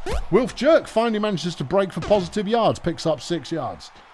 Tristram throws. Vanderpool with the catch, and that's a first down. Here's Gertie Smooth, subbed in, sacked by Rhett Violin. Rhett Violin had a decent rookie season. 3-1 now. Miners have got on the board. 3rd and 1. Transistor has the first down. 35 plays left. It's going to be close. Yeah. Fungible up the middle. Gets the first down. 6 yards gained. Gabe Transistor swerves a bit. Can't make anything useful happen as a result. Chet throws one behind the line and loses 2 yards. And there's the sack. And the Miners have the ball back. If they can convert a touchdown here, well, they kind of need... No, never mind. They've thrown it to Gabe, who's intercepted it. Benzadrine runs around celebrating and then remembers should be doing some blocking as Mina Failure is blocked for the Miners. Randall Maroon having done the damage. They've made a double change. Chirp Scott and someone else have joined the lineup. Millstone Misfit. It's easy for you to say. 4-1 is the score. 1 quarter left to play. And there's another fumble, but Chirp Scott's picked it up and advanced it 6 yards. Lawnmower throws. Is caught by Vanderpool, who will get the first down. This is not moving the ball fast enough, though, and the Miners may go like, this could be it. This could be it. This is it, right here. Vanderpool with a good run, gets down to the 3-yard line. Lawnmower sacked by Violin. Scott throws, nobody there. 3rd and goal, Wilf Jerk. And they stall out, and Peninsula take back over and can run the clock down if they've got any sense. 2nd and 5, they get nothing much off that. 3rd and 5, Gabe. He's got the first down, and that is surely ball game. 21 yards gained. Chet throws a good one. It's Cordelia with the catch. And that's 25 yards gained there. Hank, yeah. To Millstone Misfit, who runs very slowly but gets 23 yards anyway, just because he felt like it. Chet throws. It's caught by Hank, who gets the first down. 9 plays left, and Peninsula looking to punch another one in. Gabe. Punch Gabe into the end zone. 2-yard gain. 5-1 is the score. 7 plays remain. We'll do ever such a small amount of... And they fumbled it, yeah. The Miners have choked at the last minute, and it's probably going to cost them the playoffs. Well, they haven't choked. I mean, last minute as in the game. Yeah, okay. Last play of the game, and not a lot happens. Final score, Peninsula Transport 5, Picks Creek 1. Player of the game, Gabe Transistor, with just 58 fan points. Did 117 rushing, 26 passing, 3 touchdowns, made an interception, caused an injury. It's not what you expect to happen, but it happened. For the Miners, Tristram Lawnmower, 56 fan points, 129 passing, 4 deflections, and an injury inflicted by him as well. That's probably their season done. Not necessarily. Okay, back over the other side, and this is the only game left over this side. Okay, Lingo Blender taking on the Marsupials. I love Hack Murphy, and I want him to win this game. Thank you. If they win this game, my dreams remain intact. If they don't, they don't. It's a beautiful day with a blessed field. Hack Murphy, early touchdown or 2, and it'll be unstoppable. But the Marsupials are a good team. Jack Mercury completes the Tongo Coriander on the first play, picks up 24. The Frenchman looks, and it's deflected by John LePlum. Emil Dada running the ball is going to get the first down. Just about 11 yards gained. Mercury throws. Coriander with another good catch gets 6. Frenchman, 2nd and 4. Stuffed after 1 yard. Emil. And it's caught by Coriander again. Break his legs and you'll be all right. Mercury gets that one to Coriander. He picks up 4. Frenchman throws. Is caught again by Tongo Coriander.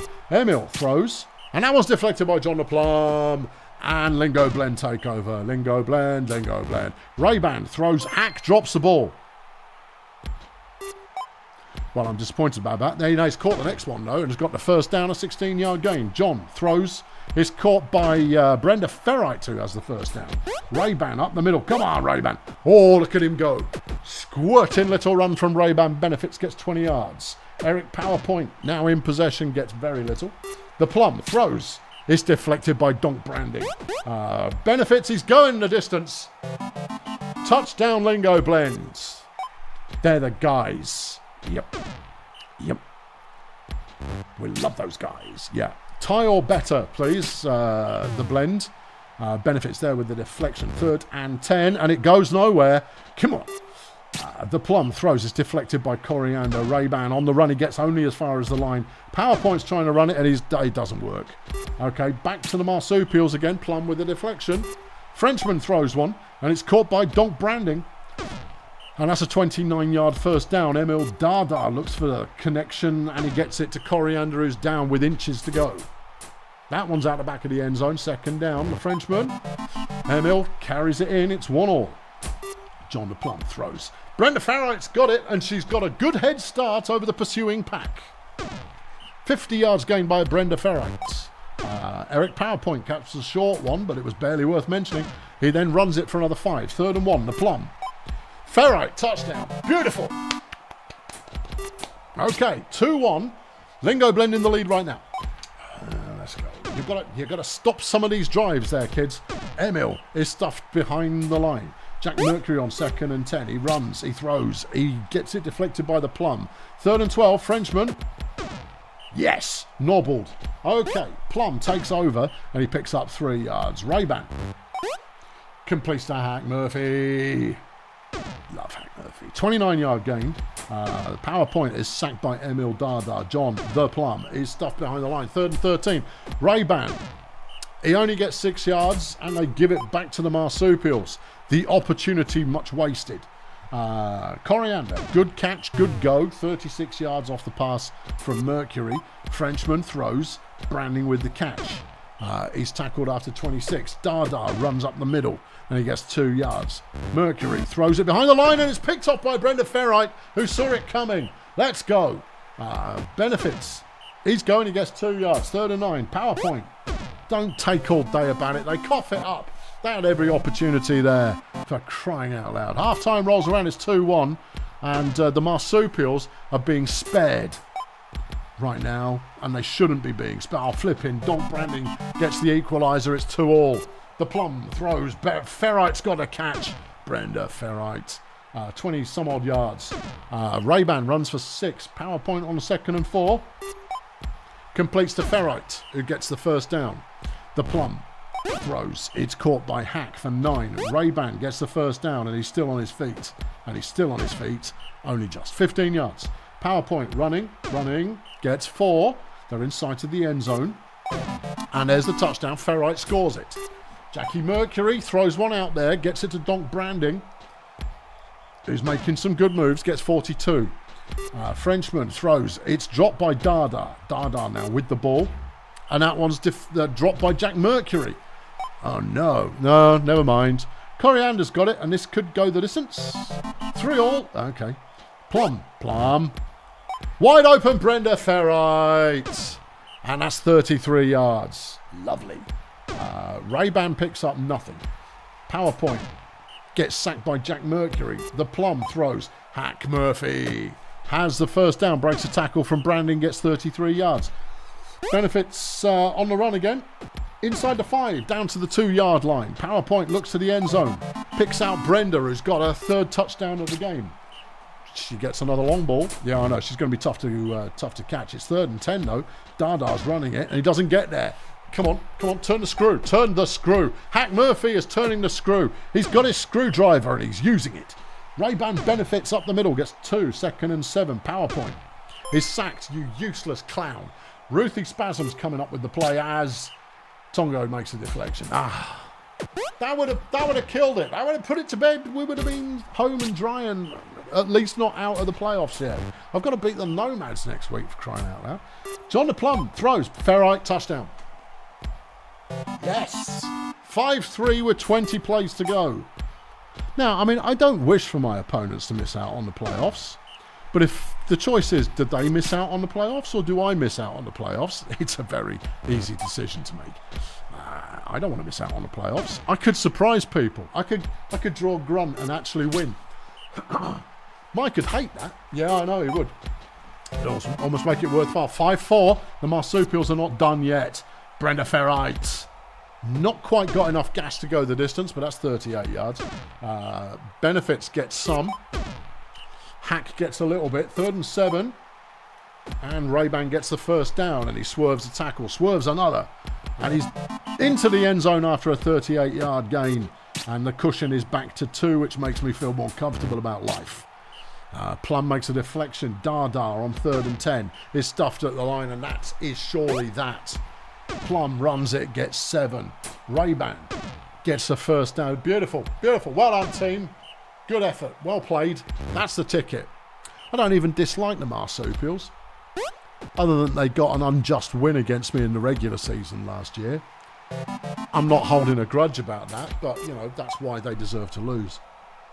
Coriander gets a 20-yard gain, but it's 7-4 and there's only 2 plays left. So what you going to do? Final score, Lingo Blend 7 and Marsupials 4. That's going to very much put the playoff cat amongst the playoff pigeons. John DePlum, star of the game, 131 fantasy points. And it's an even distribution, 60 on offense, 70 on defense. 344 passing yards with 4 touchdowns, but 10 deflections. That made the difference. For the Marsupials, Tonga Coriander with 48 fan points, 219 receiving, 1 touchdown, 2 deflections. Good game, good game. Good, well, yeah. Favourable for me kind of game. Final game of the week. It's the Steganauts taking on Ergmelonflex. No introduction required. Okay, here we go. And it's foggy. The only game of the week with rubbish weather. Yeah. But I mean, it could make it interesting. Flapjack Nope in the fog. True. Yeah. Anyway, it is Ergmelonflex who start off and they lose yardage 2 plays in a row as Flapjack throws the ball and it's deflected. Well, that's a choice. Nobby Harefoot runs for a couple. Ulysses Failure sacked by Charles Monkey Cage. Ryan McNeice looking for a pass gets sacked by Gertie Wrench. First sack of the season for Gertie Wrench. So far, everybody's going backwards. Flapjack's got a ball and he's running. For those of you not keeping up, he gets to run rather a lot, but Gail Scarlet Royd's been injured by Ulysses Failure, bringing Kit Kats into the lineup for Ergmelonflex as Nope gets him another first down, catching it this time. He's thrown it. Roman Squats has dropped the ball. Julius Hardware gets nowhere. Gordon Tugboat throws a pointless one, and the Stegan also got a ball back. Nobby Harefoot picking up 9. Ulysses Failure looking to throw. Gives up on that as an idea and takes off. Running, picks up 6. McNeice throws. Failure with the catch. He's going to get some yards. Well, he's already got some. He's going to get some more. He got 48 off that one. Harefoot running it. Runs into trouble. Gets nothing. Failure through the middle. Gets only 2. 3rd and goal. McNeice stuffed at the line. Okay. Julius Hardware. Why is he playing runner 1? I don't know. Why wouldn't you put your best player at runner 1? Do you not want to make the playoffs?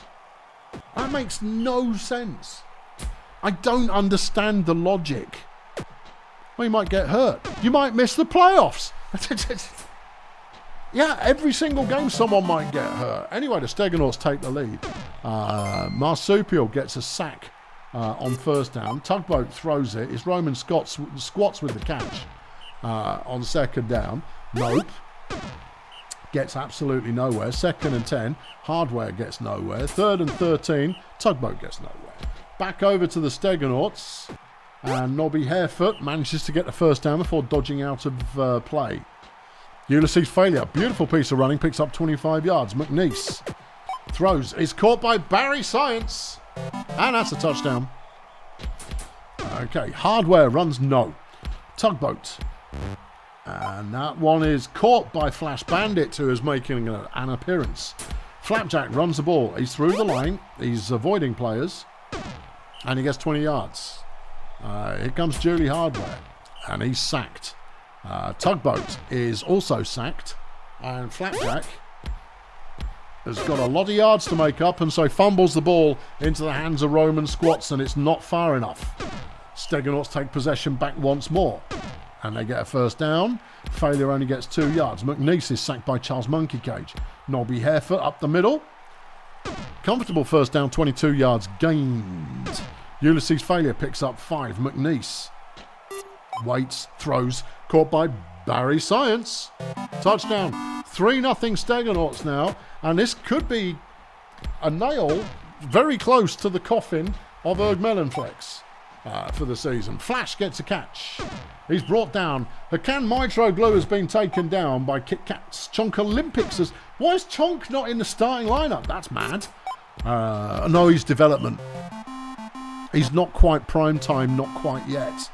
Anyway, Erg Melonflex threatening to pull a score back, and Tugboat punches it in from 1 yard out as we pass halfway. Harefoot can't get anything this time.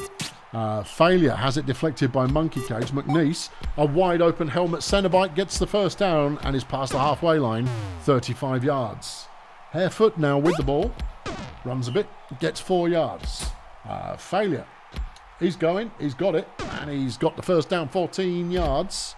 First and 10. McNeese now giving it a bit of a run, gets 7. Harefoot picks up just 1. 3rd and 1. Failure has the first down, and the Steganauts are getting close to the end zone. That's caught by Cenobite, who will make it 4-1. Hardware gets nothing.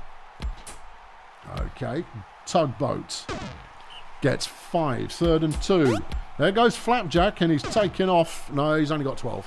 He's only got 12. He'll be disappointed.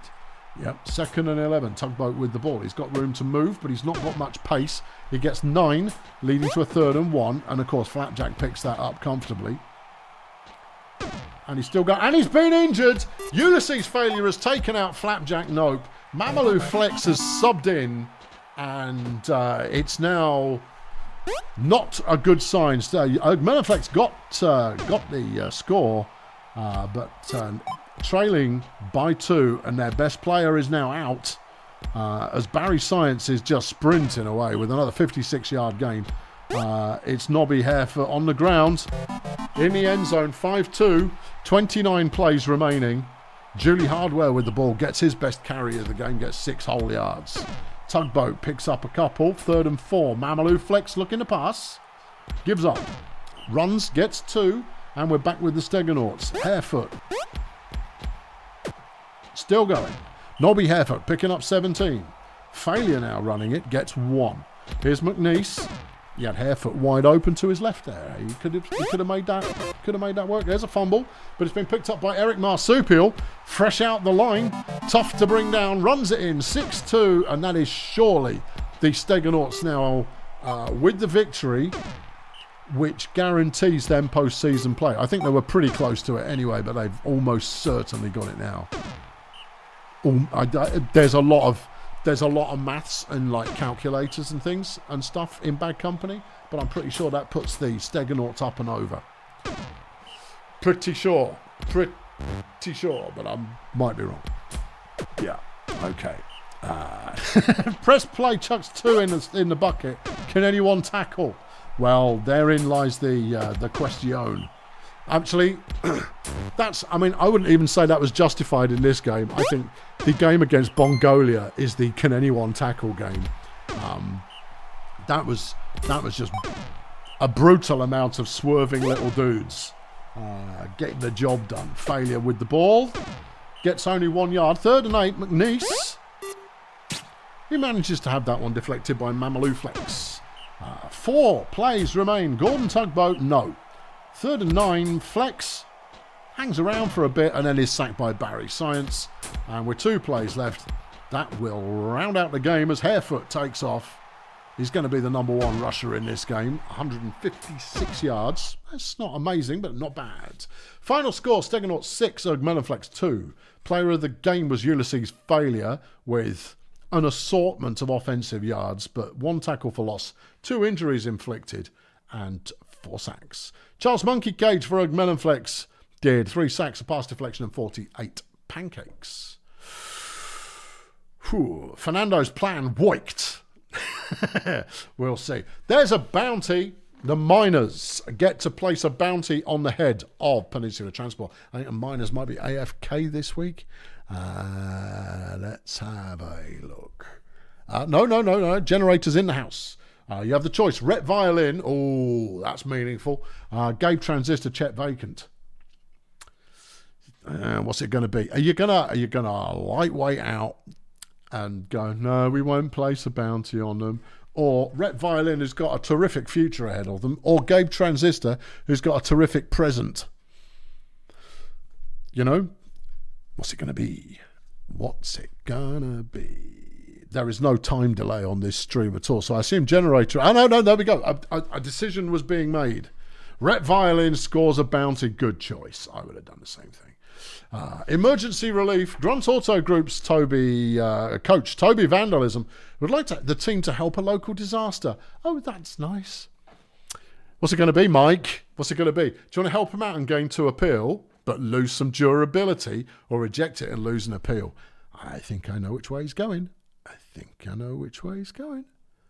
he's going to reject it. I think it's the smart thing to do when you're looking good for. Looking good for the bowl this year. Right now, at least. Yeah, that's what I would have done. Right, there you go. That's all of that. Let's have a look. Flippin' heck. Somebody stopped the presses. Erg Melonflex did not get a training session. However, Bird Dog has improved. That flippin' heck. We've got some big players improving this week. Bird Dog improves at Sports Ball. Boris Wet Paper Bag at the Nomads. At the Voodoo Boys, Brandon Peril has improved. Yeah, that counts for a lot. He's retiring after next week. Also at Volcamoose, Felipe Flexin has improved, and he retires after the Super Bowl, probably. At Failurewood, Alejandro Klutz has had a training session, and at Grazer Ridge, both Girded Fang and Daisy Flounce Frenzy have had some training. Very much backups at the moment. At Bongolia, Noel Framboisier has improved the team's chemistry, and Bongolia are happy as a result. Meanwhile, Norman Speedboat at the Wretched Minstrels has hacked everybody off. Yeah. And at Stardozer, Engelbert Loudmouth has come off a terrific week and immediately caused a loss of 2 appeal in the dressing room by being a bit gobby. Oh dear. Players of the week, everybody. For pass deflections, John the Plum at Lingo Blend with 10 pass deflections. Tackles for loss, it was Lenny Luxury for the Wizard Hole Wizards. Sacks, Peter Brick Wall for the Bouncers picked up 6. Interceptions, Bertha Raccoon for the Voodoo Boys picked up 5. Tackles, it was Chris Biscuit with 18 tackles for the Volcamoose Saints. But Bertha Raccoon, player of the week defensively. For the Voodoo Boys. Over on offense, Big Rod McGurk at the Sea Raiders. Well, they needed it in order to rack up all of those rushing yards. 79 for Bongolia. Receiving yards, Julio, a la somebody stop him. 346 receiving yards for Failurewood. Rush yards, it was Paul Crapwhistle for Bongolia with 260. Passing, it was John the Plum at Lingo Blend with 344. Total yards, though, it was Tiger Somebody Kill Him. Styles with 375. Offensive Player of the Week, Gendrich, Somebody Kill Him. Grippy at Grunt Auto Group with 84 fan points. But overall Player of the Week, Bertha Raccoon, 159. Nice. Yeah. Okay, right. Okay, let's look at the standings, shall we? 1 week to go. In the Smooth Division, Grazer Ridge are through, everyone else is out.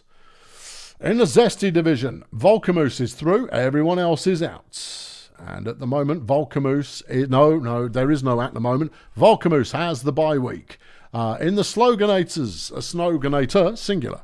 The Toy Masters have the bye week. Peninsula Transport are currently... No, that's it. No, it's all... No, maybe. Oh, what's the points difference? Because next week, if Peninsula lose and Erg Melonflex win, they will have the same points. Erg Melonflex are +3.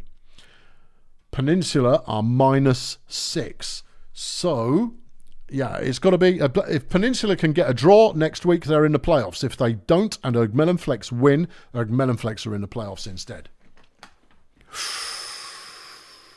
Yeah. Blood Pits are not guaranteed to win the division in the battle plan. Steganauts could take it. Steganauts are definitely in the playoffs. Okay, yeah. But it's going to come down to a sibling rivalry. Ugmelenflex have to pick up a win. And Peninsula, anything but a loss, and they're in. Over in Fail Brigade, Grunt Auto Group have qualified as champions of the Bombastic. Wood Chipper KSA have won the Wood Chipper, and they will get the bye week. Or will they? Probably. They will probably get the bye week. Grunt have got a much better points difference, but yeah, and if KSA lose next week, they might possibly lose. It's hard to say.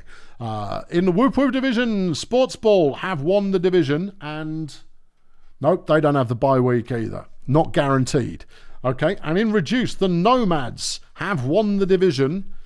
And no, they don't have the bye week either. Any two of those teams could have the bye week. In pole position right now, KSA and Sportsball Union. In the running for the playoffs via wildcard are still 4 teams. Any 2 of these 4 will go through as the wildcards. BDP, Failure Woods, Sweaty Marsupials, Port Miggins Pirates. It's really simple. Okay, if Failurewood or Port Miggins lose, and the Marsupials or BDP win, they are out. However, if they can tie, they are in, and that's all there is to it. Nomads are playing BDP. Yeah, I know. That's a rough flipping game. It doesn't matter for the Nomads. It does matter for me. Oh, big games. Let's see what the big games are next week. Miners Blood Pit. Are the Miners in or out? I think are they in or out? I can't flipping remember. Miners are out. Miners are out, so it doesn't matter. Okay. Toymaster Steganauts. That one doesn't matter either. Both teams are in. Probably. That doesn't matter. This does matter. Peninsula Transport need a draw against the Medics to guarantee the playoffs. Stardozer versus Of City doesn't matter. Wizards Beekeepers doesn't matter. Ugmelenflex Voodoo Boys matters to Ugmelenflex. They have to win it. Cheerio Grazer Ridge does not matter. Sweaty Marsupials. I'm going to be rooting for the flipping Nomads again. I don't believe it. Yeah, I know. They let them, not the Nomads, the Minstrels. Yeah, I know. They let me down this week. They'll let you down next week as well. Okay. Pathfinder's Edge Slam doesn't matter. Failurewood Sportsball. That matters. Yeah, we really need Sportsball to win, but Sportsball might rest their starters. Yeah, there is a chance of that. Funbus Lingo Blend doesn't matter. Flipping Grunt versus KSA. That's a game. Well, that's a game that is being played for bye week. Interesting. Shady Palms versus Bongolia. That could be a fun game to watch. Nomads, BDP, we've got to win. The Nomads, they're kind of playing for bye week, but maybe they'll rest their starters. Yeah, just saying. And then Port Miggins are playing the Chefs, and I'm going to be rooting for the Chefs again. Okay, good. Right, well, there's that. Thank you very much for watching. I've been Colonel Failure. The season concludes next week. And then we're into the obviously one week to win it all playoff doodads. Good times all involved. Someone will do the maths for this over on Discord. If you're on Discord, they'll say exactly what's going on, but it'll be what I said, but just more coherent. I'll catch you next time. Thanks very much for watching. Cheerio.